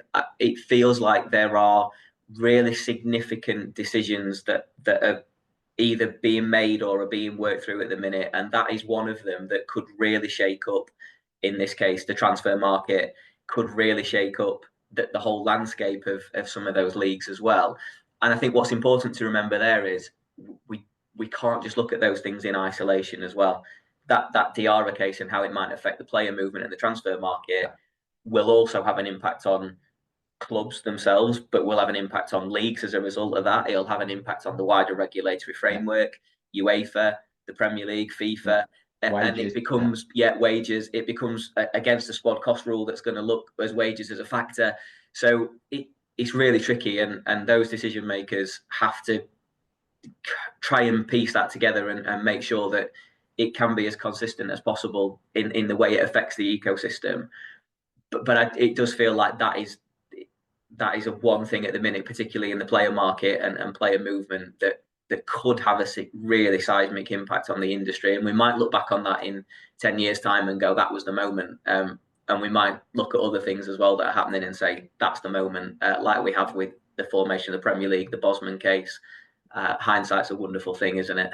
Yeah, it is, and we'll certainly signpost everybody on this webinar to the webinar that we did with the AFA guys, because that the guys that we had on were pretty much saying we fully expect a player within the European Union to effectively enforce this law that they're now enabled to do. It's pretty significant. And Ryan, AFA is European Football Agents Association, just to be clear for everyone. I did say that.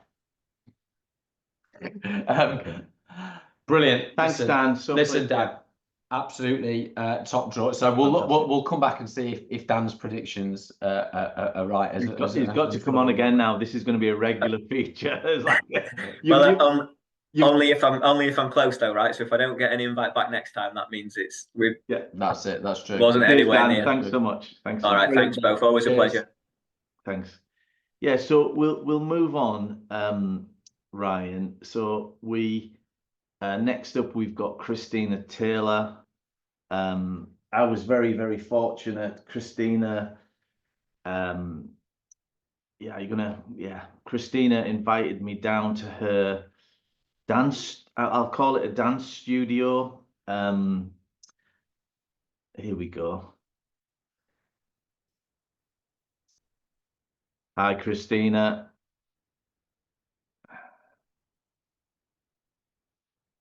Here we go. Just need to unmute you.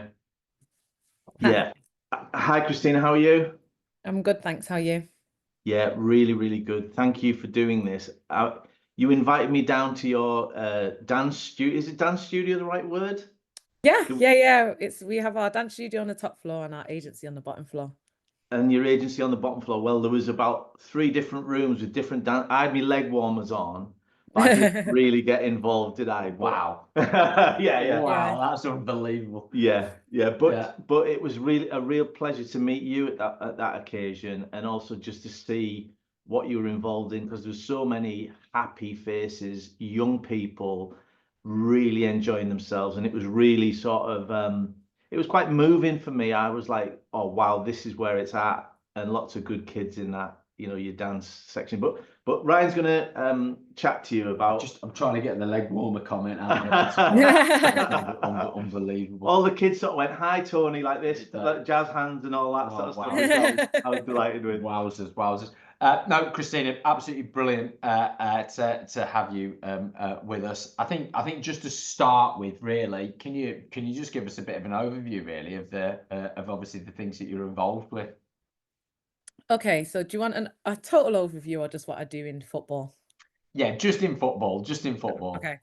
Okay, so at the moment, I'll give you a little bit of background. Essentially, off the back of the dance school, because the dance school did really well. It's a social enterprise that tries to socially mobilize kids through the means of dance.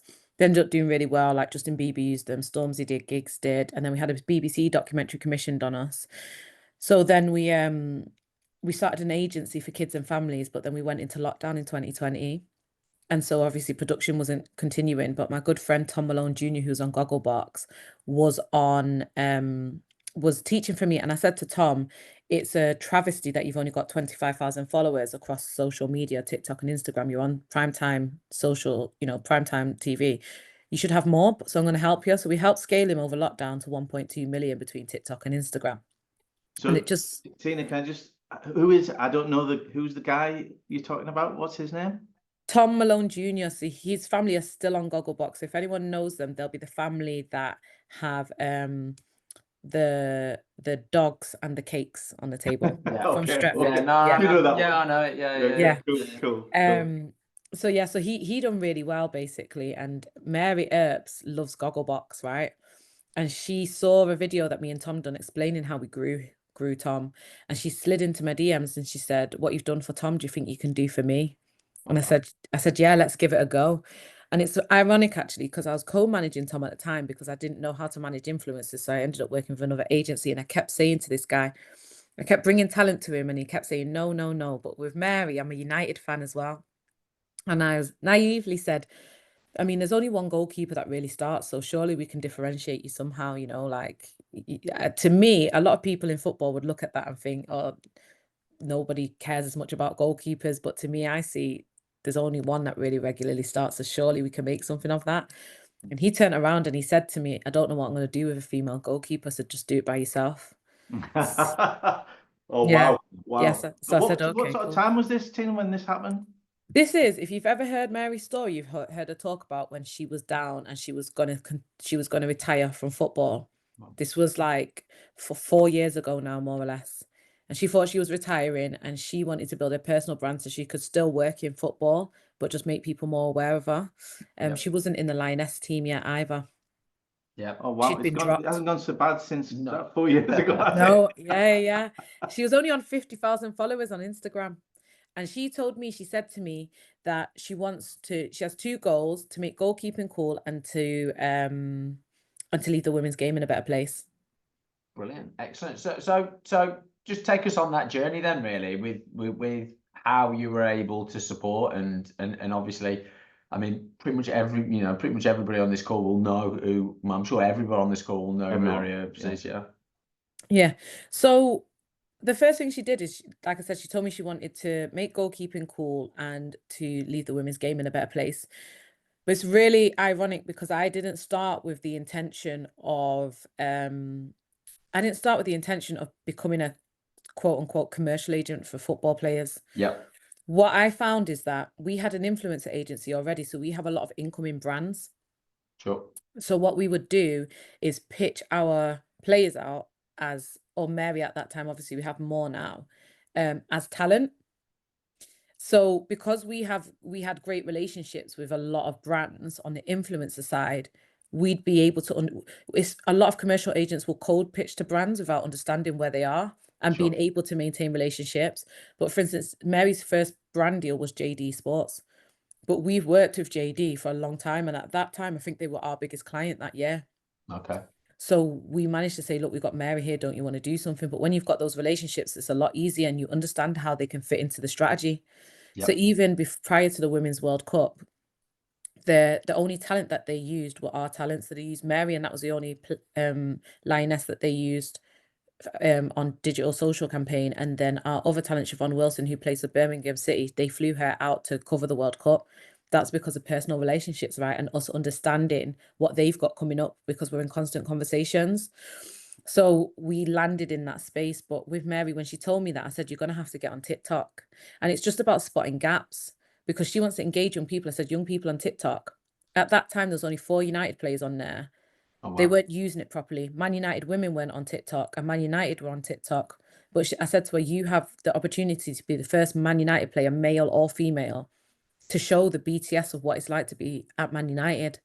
So go on TikTok, start doing that. And obviously, because it's quite a niche, she's grown. So we've got her Facebook, TikTok, and Instagram going now. And you'll notice she's probably the only active playing female women's player now that's regularly engaging on LinkedIn. Right. Wow. I've seen on LinkedIn some of the stuff over from Paris and what have you, and all of that. Yeah. And I mean, I'm not very good social media wise, Tina. So it's like it's tough for me to get around all these sort of concepts. Yeah, but LinkedIn's obviously not a natural home, I would say, for professional athletes. So it's a real point of difference again, isn't it? Yeah, at the moment you would say it's not a natural home. I think it definitely is a natural home. No, I think people are just missing a trick. From two perspectives. If you want commercial, where are the decision makers? Yeah. You know, they can see your content and what you're doing on LinkedIn. And then they can refer back to your social channels. So it's the easiest way to be at the forefront of those people's minds. That's number one. Sure. Number two, for any player that's looking at what they might do post-retirement, regardless of whether they're 21 or 35, it's a good segue into understanding what's tickling the market's fancy. From a point of view of, you might find that you can engage with other people on a B2B basis because you might want to develop like I say, a kind of a retirement plan in terms of what businesses you want to set up or how you want to move forward there. But also you can also see the temperament of how brand managers, how influencer managers, how CEOs and CMOs are interacting with other athletes that are retired. So you can strategize from there. It's interesting that because I mean, I've called me old school, but I tend to talk to players when they're in the 30s about the second careers and what's going to come next. You know, what's going to be, when you hang your boots up or when the club stop calling, what you're going to do. But you were saying start early as 21, start preparing the ground, so to speak, or building your followers or your whatever it is on TikTok and all the rest of it. Is that what you're saying? Start young, start early. 100%. Like you've got, so I was actually having a conversation about this today. Your brand narrative, you can't build in 2 to 3 years like pre-retirement. It's just not a long enough time to become Right. sustainable and to show people who you are on a consistent basis. Because a lot of these things, so like for instance, they won the Euros. Mary did get a little leg up, but she wasn't one of the main ones that got a leg up, but she did get a leg up, right? Then they go to the World Cup. She gets another leg up, saves a penalty in the World Cup final, wins a Golden Glove, the whole thing with the goalkeeper shirts. We had a great run from like, I mean, this time last year, we were at an award ceremony every single week. Wow. But then, Wow. yeah, and that's no over exaggeration. She was winning awards, but coming into this year now is the time to build the legacy. Now we're gonna have to spend years building that legacy, and Yeah. then that's what you can go into retirement on. Just remind us what happened with that shirt, the shirt sort of controversy. Yeah. Controversy. So Nike were not printing her shirts or goalkeeper shirts, and essentially she was asked about it in a press conference, and she made the decision to speak out on it. And it's interesting because I actually told her prior to that, I said, Mary, you know, you can say something. And at that time, Millie Bright was injured, and obviously Leah was injured, so she was captaining for England. And she said, I don't want to make anything about me while I'm captain. I find it really distasteful. It's all about the team. I'm not saying anything. So I said, I respect that and I understand that, because for her, her professional career always comes first, and team comes first, right? But then I guess when she was asked about it in the press conference, and because I think because I'm not necessarily from a football background, and I'm from, my work is very much so started in third sector, but also I work in brand and PR. I'm like, say something if you want to. So I encourage that, you know, and Yeah. she got asked the question and she decided to be honest. And from there, I guess we spent a lot of time, a lot of my summer was managing that whole campaign per se, around the goalkeeper shirts, and then managing it as she comes out of the World Cup. Yeah, yeah. I mean, it was really, but to be honest, it sort of morphed into being a team thing, didn't it? Because it was kind of an act against really sort of sensible sort of decision making for what the overall direction of the entire women's football. Well, I think that's it. I think she's always said that her teammates were super supportive. Yeah. You know, and they'd had private conversations before where her teammates actually did step in and help back her. So she's always, you're right in that sense. But I think also it shows how, at the time at least, but I think people are getting better at it. Not many people understood the difference between men's and women's football, because you look at women's football, they're following the player more than they are the league or the team. So in men's football, maybe it is wild to think that a goalkeeper shirt can be one of the highest selling shirts, but in women's football, it's not, because if they like your personality and they like who you are and what you stand for, regardless of what position you play or what team you're at, you can still be that superstar. Yeah. So just give us a sense then of kind of what the operation is now of kind of managing Mary's, commercial outgoings and outputs, and obviously all of her social stuff. Is it just you? Is there a team, or how does it work? Yeah, so obviously I'd say I'm more like a brand manager. So my job is day-to-day relationship management with brands, with broadcast, with lots of different people. So for instance, Mary obviously doesn't do a lot of broadcast right now, but I do make sure that she does little bits to make sure that she's always got a foot in there, and we've got those relationships for post-retirement. And then I'll also make sure, obviously, just like PR, I'm going places, that the narrative around her is correct, and I speak to her, I'll say definitely on a day-to-day basis about what's going on. I then have another lady called Natalie in my team, and she executes more so the logistics. So she has an event, she'll book the hair, she'll book the makeup, she'll book the car, she'll make sure that she's posting on the dates that she needs to. I'll be the one that's closing the deal, she'll be the one that executes the deliverables of the deal. Brilliant. And then I have another lady called Annabelle, and she deals with any brands more so that kind of like want to gift or start a relationship with Mary, or that Mary wants to start a relationship with. So there's like I'd say three tiers of who works with her. And Tina, how does that? Does Mary have an agent, a football agent, looking for? Yeah. So how do you work with the football agent? That interests me. Well, what's happened is with Mary, she changed her football agent earlier this year. So she already had me on for commercial. So she has just a football agent and a commercial agent. But the football agent, if they like, they can bring commercial to Mary and then we can split on the commission. But the reality is, in women's football, this is my personal view, like because of the amount of players that a lot of agents have to have, they don't have time to have 3 people working on a commercial strategy for a player.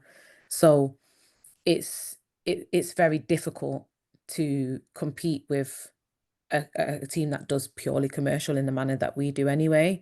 Right. And it's not their focus and it's not their forte, hence why we don't have a football agency, you know. Yeah, I must have missed that call, Tina.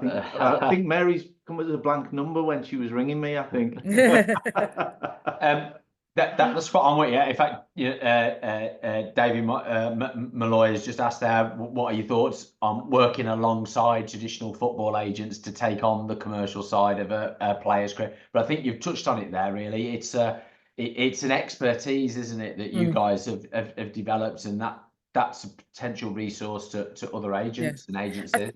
I tell you, so there's one thing I've learned is the player has to be engaged. Yeah. So like if the player is not engaged, there's only so much you can do. So I can build a brand narrative around a player and I can help, but if the player's not as interested, it's really difficult. So that's number 1. Number 2, I wouldn't mind working alongside a football agent, but I really do think that the personal relationship with the player matters a lot.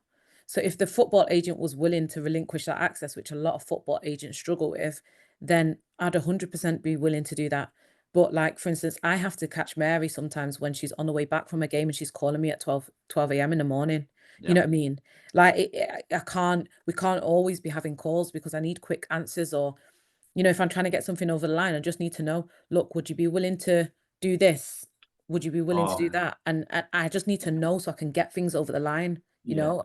And so you mean you'd have to chat it through with the agent. He might not get where you're coming from, or you might not get him till the next day or the day after. yeah, that's exactly what you mean. Oh no, yeah. I get that. Because agents are typically, my friends that are agents, they're flying all over the world, they're meeting clubs, they're doing other things, and they might message a player, and the player sometimes takes forever to get back, as well. You know what I mean? So if I can pick up the phone to the player, they know, Mary knows, we do mainly WhatsApp. If I call her, she needs to answer, because it's probably going to be money.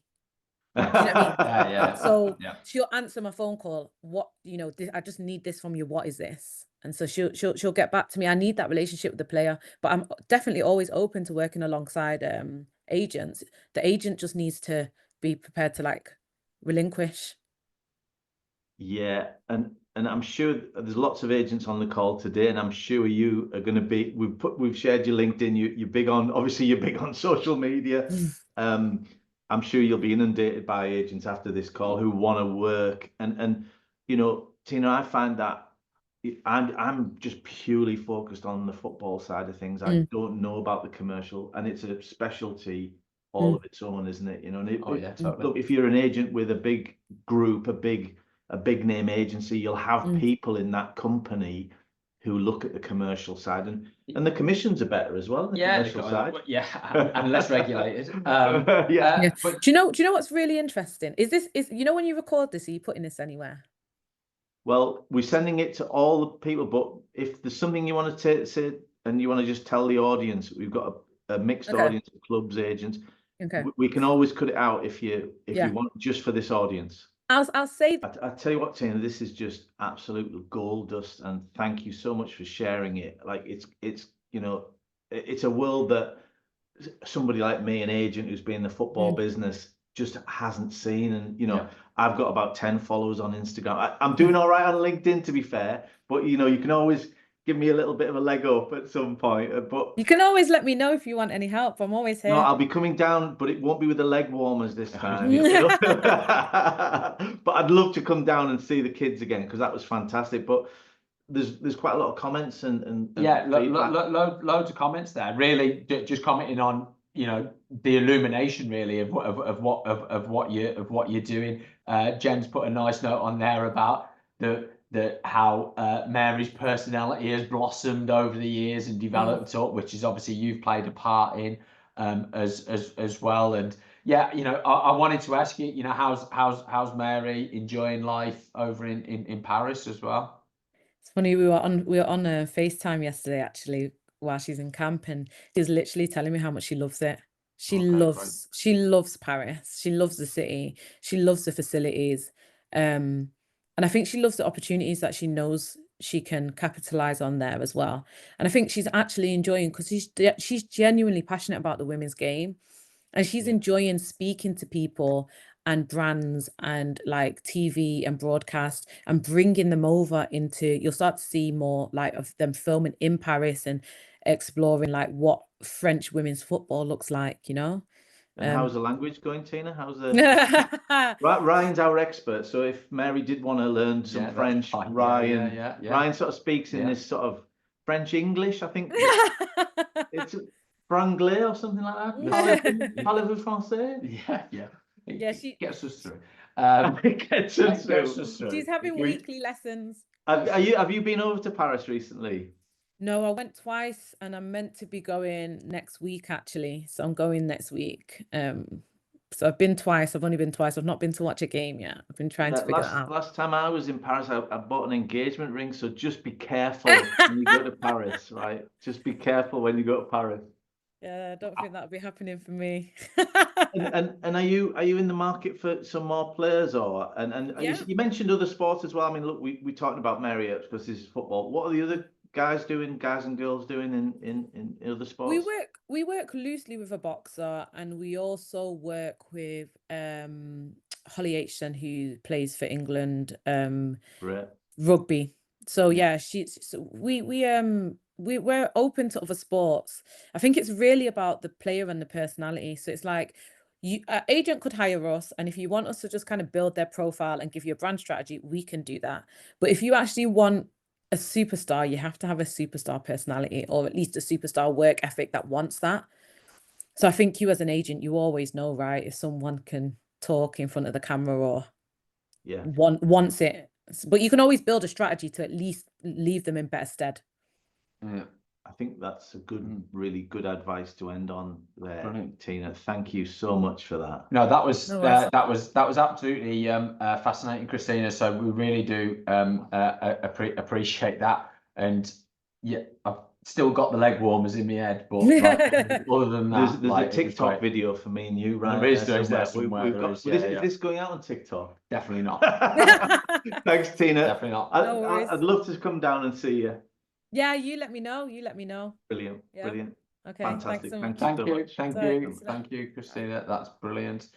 Right, absolutely fantastic. Let me just there we go. Brilliant. Okay. Well, that was really illuminating. Really enjoyed that. Right, Tony, I think we're going to try and quickly see if yes. Yeah, we're gonna have, it's a special guest we're having on. He's a friend of the Football Transfer Forum. It's Jed Searson. Many of you will know Jed. Hopefully he's there. Hiya, Jed. Hello, Tony. How are you, Ryan? How's things? Good, thank you. You? I'm very good. I'm good. Well, bit of a cold, but I'm all right. Yeah. You're back at home, are you? I am. I'm back in England for another week or two, and then I'm heading over to Ireland again next week. So great. And you've got a West Ham shirt. Is it behind you? Yeah, there's a few different shirts there as well. Why are you highlighting my stand? Just because they might have had a lucky win against one of your local. Exactly. Yeah, it didn't go really to plan. I saw a bit of the game, but not all of it. I was busy prepping for this, but. Jed, what I wanted to ask you, you know, you've been in the scouting world for a long time, and I'm finding that can you talk to us about scouting in the women's game? Because obviously the men's game is very, very structured. There's lots of scouts. There's a lot of coverage of countries. What are you seeing in the women's game? Yeah, I mean, obviously it's rapidly developing, especially over the last it's been 3 or 4 years really now. But I mean, it was a conversation I had many years ago. Actually, it was with the guys from Y Scout and Huddle, and they were sort of discussing with me, saying, "Look, there's going to be some big things happening soon." And where it was still a little bit under the radar how the game was developing so fast, and then and they were correct. And myself, even I was working with probably about 5 years ago now, probably during the beginning of COVID, and I had the general manager of West Ham Women, Aidan Boxall, came and did one of my scouting workshops, and he said, "No, we're trying to develop and try and keep it sort of maybe hopefully keep ahead or try and match the bigger teams in the game now." And this was about 4 or 5 years ago, and he said, "Look, we want to take the game further and start developing." And I started doing some work with them and recommended scouts to the club and so on. And they work on. They seem to be ahead of the curve at that time, and it is developing. It seems to be very fast now.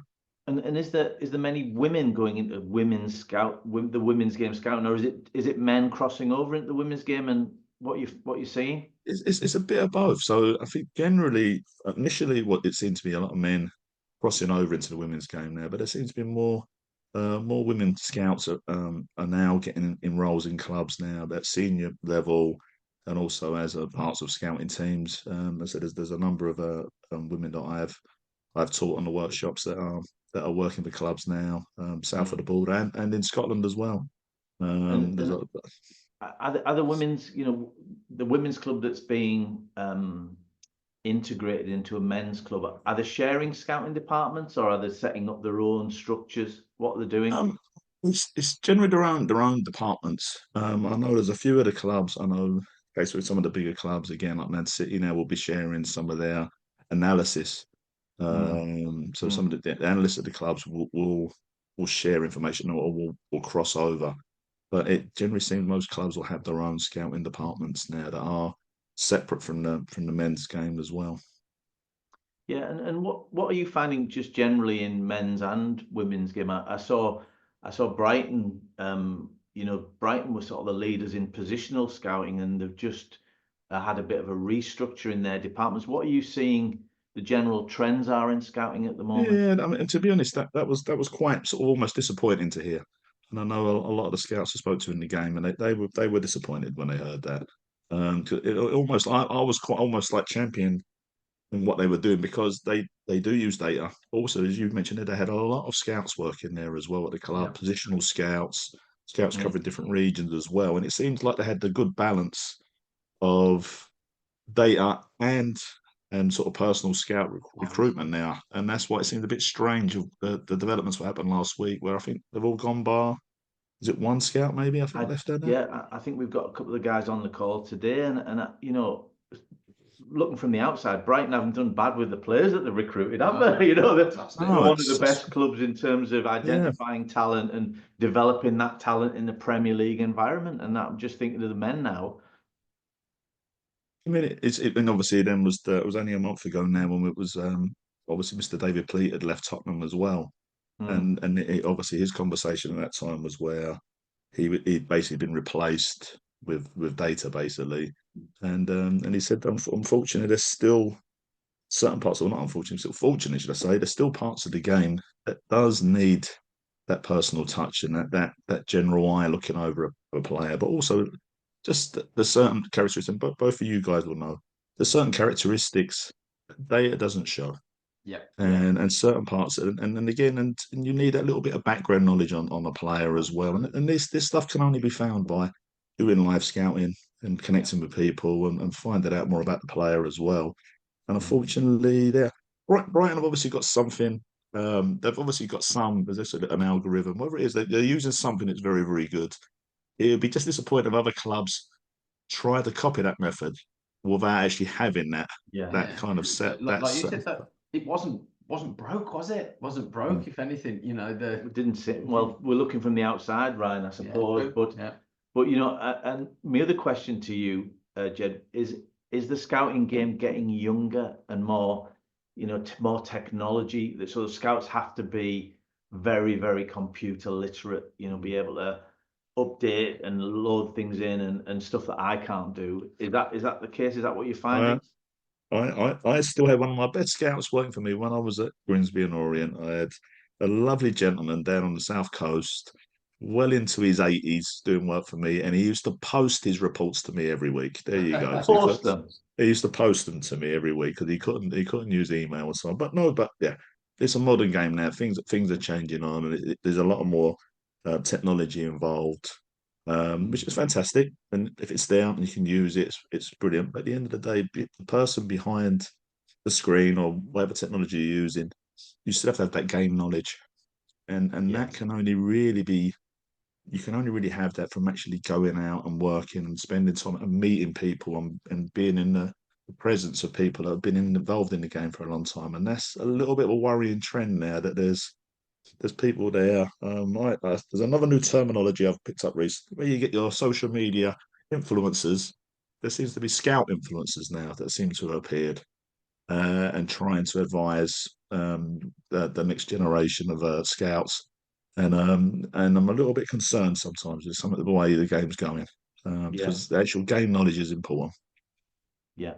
Listen, Jed, thank you so much for that. It was great to have just a little window into the scouting world. By the way, Jed's got a great range of scouting courses. This is like an infomercial, but no, like we always signpost people to Jed and his scouting courses. So leave your contact details in the chat, Jed, and I'm sure you'll have plenty of takers.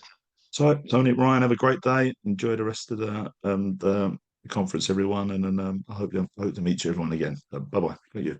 Thanks, Jed. Cheers, Jed. Yeah. So next up we've got Andy Watson.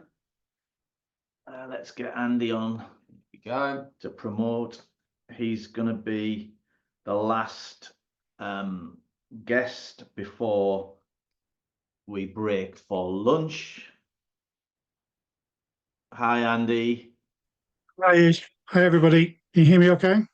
Got you. We've got you. Yeah. How are you? Yeah, not too bad. I've actually been on Jed's courses. Oh, wow. Go on. And? Well, no, it was great. It was Jed probably doesn't remember me because I was so poor. No, I was, but I did level 1 and level 2, and I'm still keen to do the rest as well. So I very much can endorse Jed's courses for everybody who's on the call.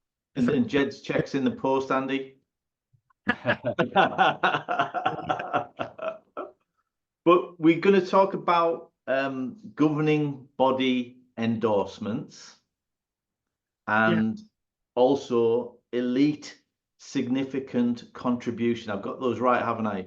So GBE and ESC, right? Yes, you made those notes well from our meeting a couple of weeks ago. Yeah, we had a lovely meeting up in Newcastle, didn't we? In the train station, but we prepped for it.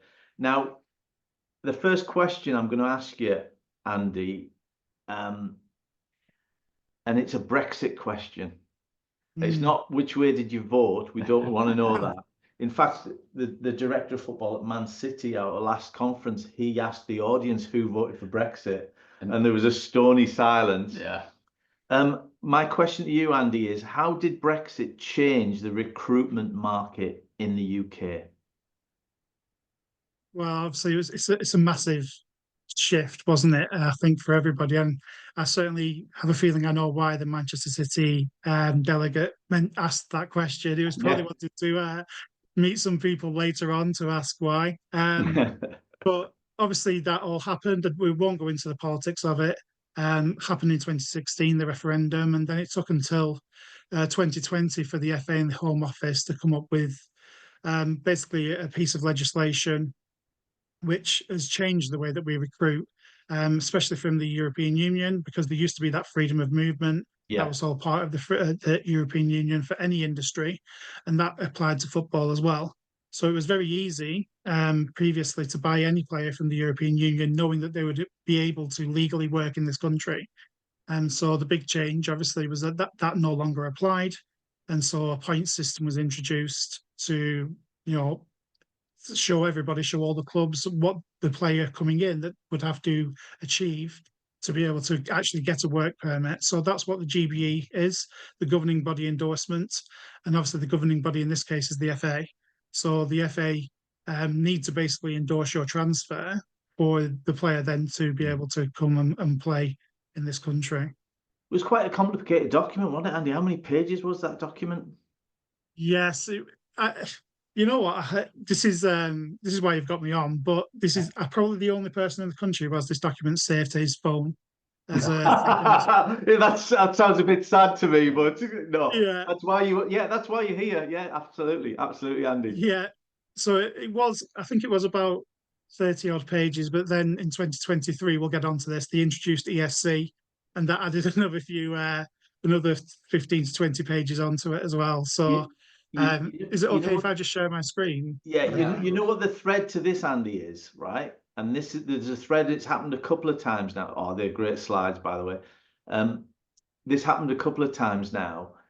It's actually who actually reads the document and who finds out about it by just chatting to the colleagues, and an opinion is formed without actually reading the document. So I'm glad we're in your safe hands. So just run us through, Andy. There's that's all your contact details, and obviously this is your area specialty. Just run us through, what are the bandings in the men's game, first of all? Yeah, so this kind of first screen just shows you what GBE is all about and how you get those points.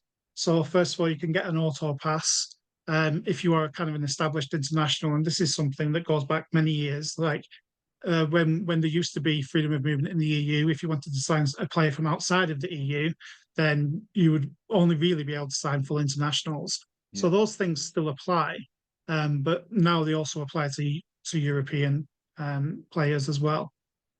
So there's a little bit of information there about league quality minutes and continental bandings as well. And that's all really important, because if you play in a certain league that's in a certain band, then you are more able to come and play football in the UK than other people. So obviously you just asked about the bandings there. This is for the men's game. We'll talk about the women's game a little bit later on. And this is kind of like all I've done here is taken what's in the legislation and made it look a bit nicer and a bit more palatable. So this was actually last year's bandings, Andy, to show you how things change over time. Andy, you've got to know your flags, though, haven't you? on this one. Yeah, you've got to know your flags. So, I mean, obviously, I do have this written down in country form as well, but I suppose it's a nice little quiz for people online to see if they do know the flags. But obviously, the band.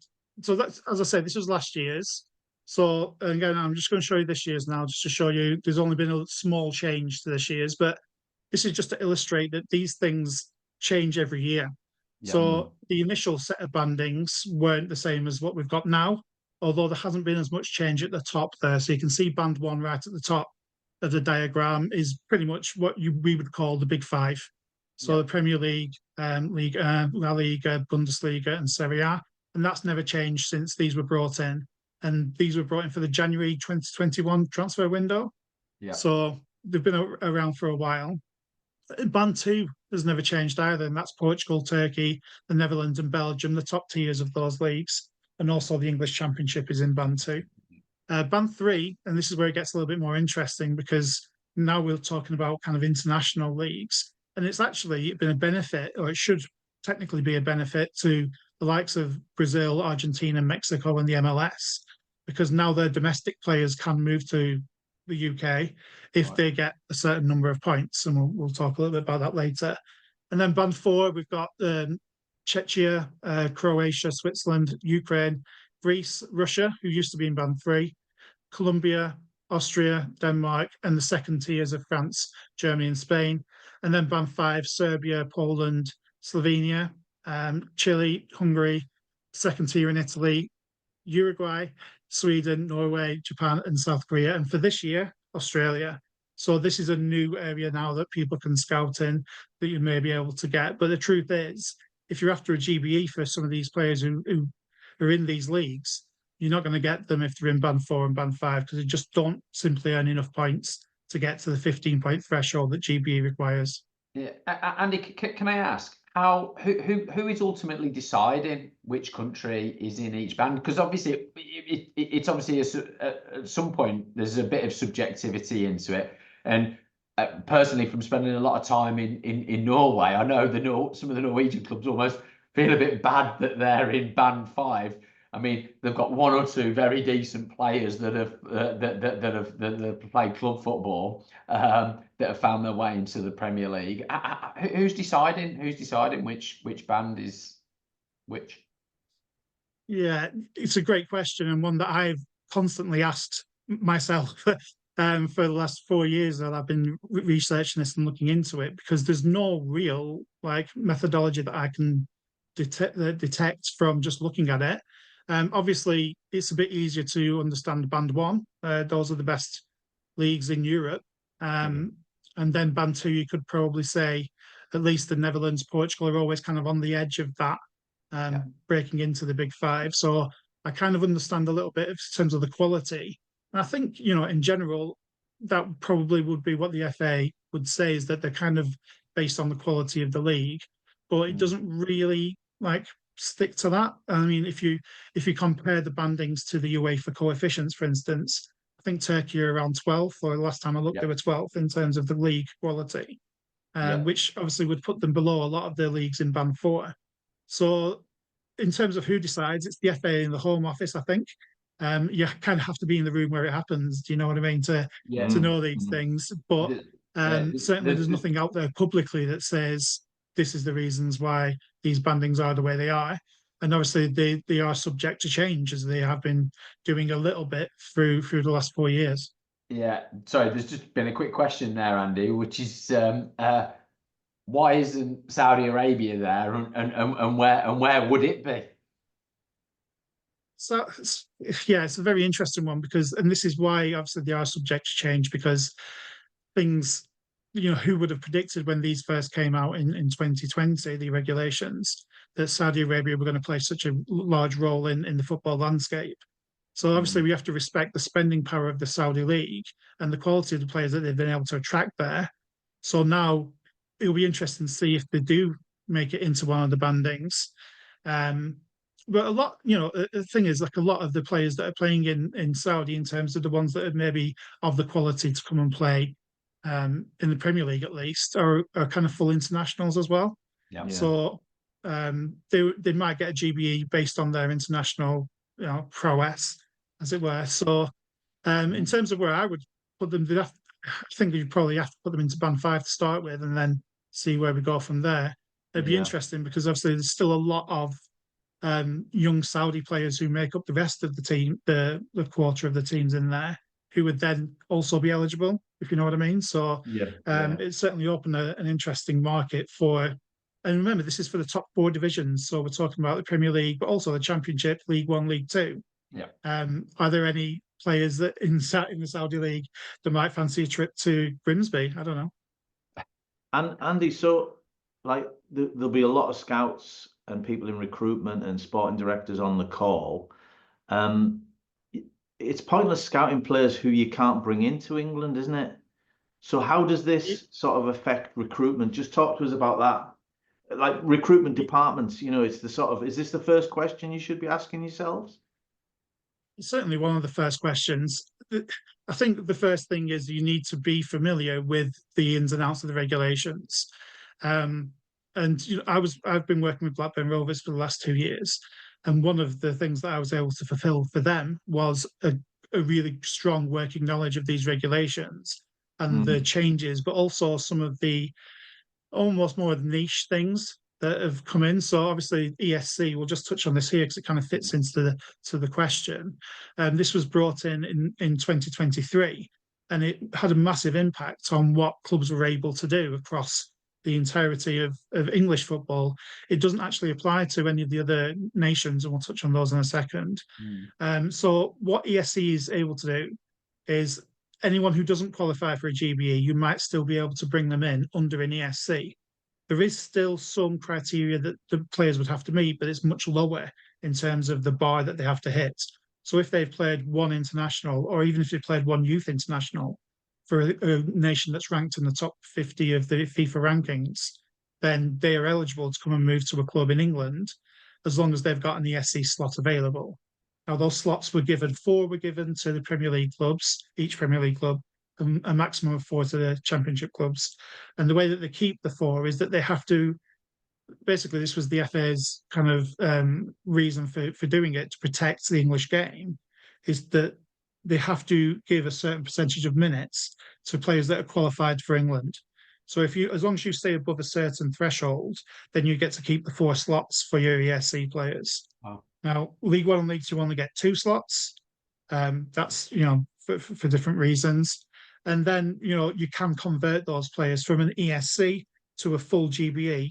And something that changed in the recent legislation is that used to be a full year. You'd have to be able to have them before you converted them. And now it's just 1 transfer window. So ostensibly, anyone that was signed in the summer that has hit the criteria that you need them to hit to be able to convert can do so in February after the January transfer window closes. Interesting. I know this sounds a little bit like confusing to those who might not know, but and this is almost the point really. There are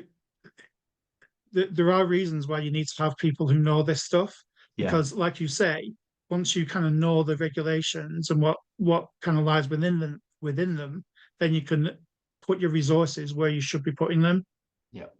Just to mention about the other nations, ESC only applies in England because Scotland have taken it slightly differently. There is no ESC legislation, but they've actually changed some of the points that you can get in GBE. So, for instance, they've actually changed Band 1, Band 2, and Band 3.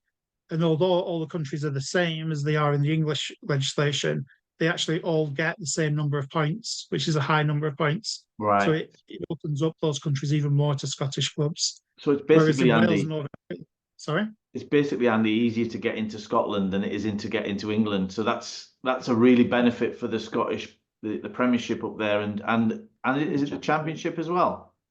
Yeah, Championship as well. And yeah, you're right in terms of it's certainly easier to get in on a GBE. And actually, Scotland have always interpreted the exceptions panel, which is still present in Scotland. It's actually been taken out of the legislation in England. So they still retain that. And in Scotland, they've always been a little bit more open to granting those exceptions. Certainly, as you can see it in the data. And actually, I went to the SFA and presented some impact report stuff on GBE, and they were quite open with me to say, we kind of look at it as it's enriching the league.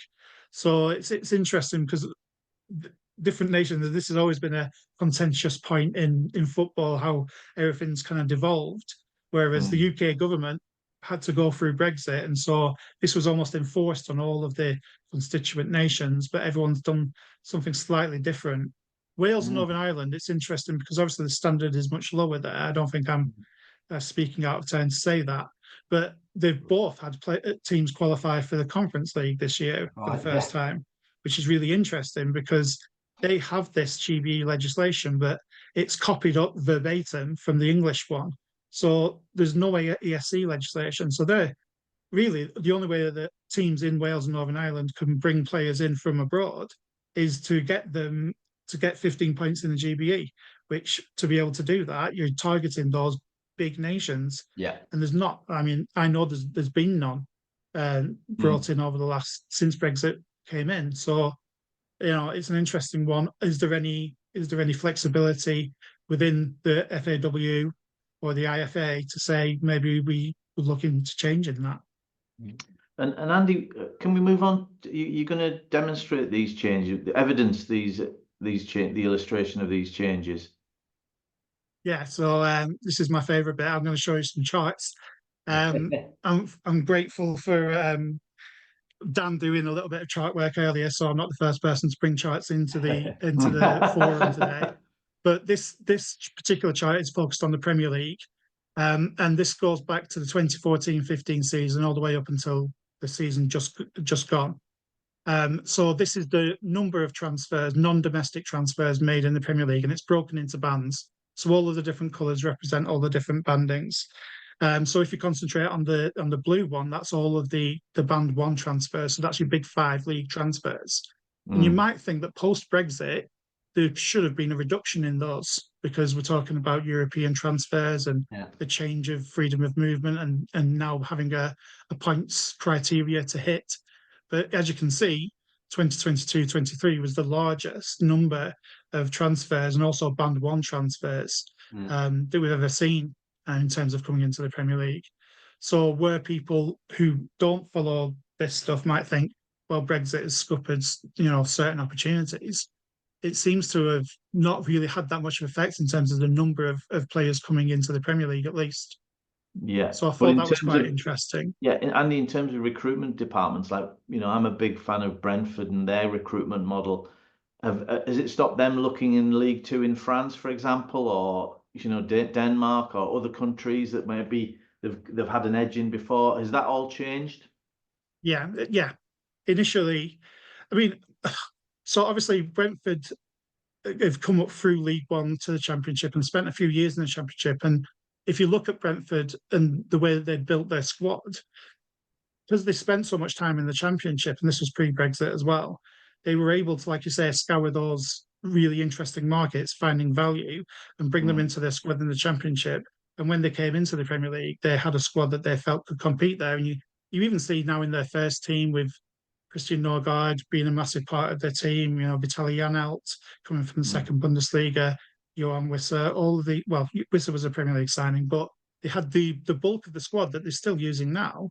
They were able to bring in the Championship in a pre-Brexit era. Yeah. Since they obviously in the Premier League, it does open their, obviously increases their budget and opens their kind of like availability to the bigger leagues. So they still have had to adapt, but obviously Brentford and other clubs like Brighton were very quick to adapt to the new legislation, and some were slower to do so. And for some clubs, it didn't really change what they were targeting anyway. So your biggest clubs were probably going to be looking in those big leagues and established internationals. It's maybe more affected those ones in the bottom half of the Premier League, and certainly in the Championship, there's been a massive change in the way that recruitment is done. So, yeah, absolutely, big changes across the board. I just wanted to show this one as well in terms of fees paid. So this is going into the amount, and Dan showed this already, how the amount of money spent in the Premier League is actually skyrocketed despite the fact of Brexit coming in. And you can see there the amount of money that's been spent in the different bandings. And you can see actually in 22-23, Band 2, that's the most money ever spent in Band 2. And if you think back to that season, that was the season where Darwin Núñez came in and Enzo Fernandez came in from Benfica, and that Portuguese league is obviously Band 2, and so the amount of money that was spent on those sorts of players. And I think we saw recently some stats were brought out that Benfica are the biggest seller of players in terms of the amount of money that they're making from players, and a lot of that was coming into the Premier League because they are still able to do that. So again, like that's just a chart to illustrate. In the summer, Andy, in the summer, Leeds were one of the biggest receipts of transfer income in the world, by the way. Yeah. In the world, that's an interesting one, isn't it? An interesting fact. Yeah, absolutely. And people disregard the Championship at their peril because the Championship is actually the 7th highest spending league as well in the whole world in terms of transfer fees. So, this has a massive impact in that division. I just wanted to bring it. You can see a bit of pink here on 2020 and 2016, and that's for Band 6. So obviously there was no bandings in those days.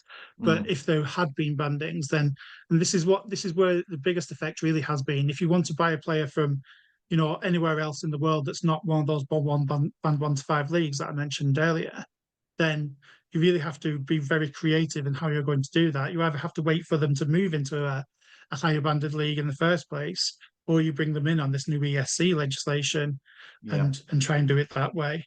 So, it's a really interesting kind of dynamic. And this is one thing when I presented to the Premier League in 2022, they were very keen to be able to access players a lot earlier, because what they felt that this legislation meant that they had to do was to wait for a player to become established, to be able to get the 15 points, to then be able to bring them in and not bring them in a step earlier. And obviously what that means is they're paying a higher transfer fee, they're paying higher wages. So they felt they were being disadvantaged in that way. But it's interesting because not that many Premier League clubs have used a lot of their ESC slots either. So, it's an interesting one, whether the legislation is either working or it's not working, or whether clubs are just taking their time to fully understand it before going in there. But a club like Brentford and Brighton, you know, they're using their ESC slots quite a lot and very quickly. They're identifying players quickly and bringing them in quickly as well. So do you know which clubs have used? You don't have. I mean, it's not a slide or anything, but do you know there's the number of clubs that are full of, you know, 4 ESC? Sorry, 4 yeah, I'm saying it right. 4 ESC players or 2 ESC players. Have you got that information? So this is an interesting one again, because this isn't public knowledge really. There's no area where you can go to, certainly that I'm aware of, where you can just say, you know, who's signed for what reason, and you know, who's got full ESC slots and who hasn't. But I've tracked every transfer that's come into England and Scotland for the last decade, and I've been able to like go into it, like look at each transfer and make my own personal decision on whether they got the GBE. So in some cases it's very easy, but you can look at all of the criteria and see if they added up to 15 points, and if they didn't and they still came in, certainly since 2023, you can only assume that must have been through an ESC. And just a little bit of a break there, because we've hit 1 o'clock, which is lunch, but we're going to put the board up for extra time. For 5 more minutes extra time, because we started a little bit late on this particular panel. So bear with us. I've put the board up. We haven't got a proper sign, have we? No, we haven't. But Andy, I just wanted to say that these couple of graphs that you've shown here are really, really interesting. And I also think that this graph is almost the acid test, isn't it, in terms of whether the authorities have got the bandings right. I mean, because you can see there, band 4 almost outperforming band 3 in terms of actuality. And I wonder whether or not, you know, a similar version of this data is being used to reform the bands. Yeah, it's interesting because with band 3 being so international and based in the Americas, really, 2 South Americans and 2 North American leagues, the infrastructure from the English clubs and the Scottish clubs over there probably wasn't as developed as it is now, even, or as it will be in the future, because that was always a very difficult market to shop in. It was very, you know, you needed a full international to be able to bring them over. So that takes time to establish. Now, some clubs are quicker than others, and some clubs might have had contacts and infrastructure over there in terms of, you know, even getting eyes on players, knowing the agent market. All of this stuff is very important when you're bringing in, as everybody on this call knows, when you're bringing in players. So, you know, I would suggest that maybe needs even a bit more time to fully establish this. And an interesting fact here is that you look at all the transfers there on this screen that you're looking at, none of those are from Mexico. Like, there hasn't been a player brought in directly from the Mexican top division for a decade or more. So, you know, we're looking at with Javier Hernandez, I think maybe in the last one. But, you know, if you bring in Mexicans, they're often they've already made that initial move. So, So, can I just mention the women's game just briefly in this stoppage time? Yeah, because some people look at the headline figures and think, well, why are the FA trying to stop the women's teams from bringing in foreign players? Because it's 24 points required for a GBE. And that's just a bit of a common misunderstanding, because the weightings for the points are very different in the women's system. So actually, I'm not saying it's easier, it's more difficult, but it's just a different system. So just because it's 24 and not 15 doesn't mean it's more difficult to do it, because actually the bandings are very different. And if we just look at a brief history of the last 6 years, again, I've compiled all of this data myself to look into what's happened. And actually in the women's game, it's a really interesting thing that's happened. So if you look at the yellow is pre-Brexit, and then the orange is post-Brexit. And in the last 2 seasons, half of the transfers that have come in have been from foreign markets. So actually it's massively increased from, you know, that 35% range where there was more domestic transfers. Now it's 50-50 between domestic transfers and this is just in the top flight. And just to show you how different kind of like bandings are, this was what it was in 21-22. There was 8 clubs in band 1 and the rest of the world was just classified as band 2. And then there was another 4 brought in the previous the season after. And then they introduced 3 bands. And now at the moment, this is the situation. So you've got we've got 8 in band 1 and we've got 6 in band 2. And if you look at those nations, again, you know, Mexico are in that band 2, and there's only ever been one transfer, and that was last season from the top flight in Mexico to the top flight in England. So, you know, that's the situation in terms of bandings in the women's game. And I think that, you know, there's a lot more fluidity, as you can see from the diagrams there. Mm-hmm. And in terms of where players have come from to come into the top flight, you can actually see that Norway, Australia, and Denmark, Norway and Australia in particular, have a good case to be in band 1 if you look at it that way, because there's more players coming from them than they have from Spain, Netherlands, and Italy. So the colour coding there is the dark blue is band 1, and the green is band 2, and the red is band 3. So it is very difficult to get players into the women's game if they're not in one of those band 1 or band 2. Again, that's often full internationals and things like that. Andy, that is fantastic information. We've actually set up. We're going to do some. We've only had 25 minutes on this topic, and clearly, there's a lot more detail to go into.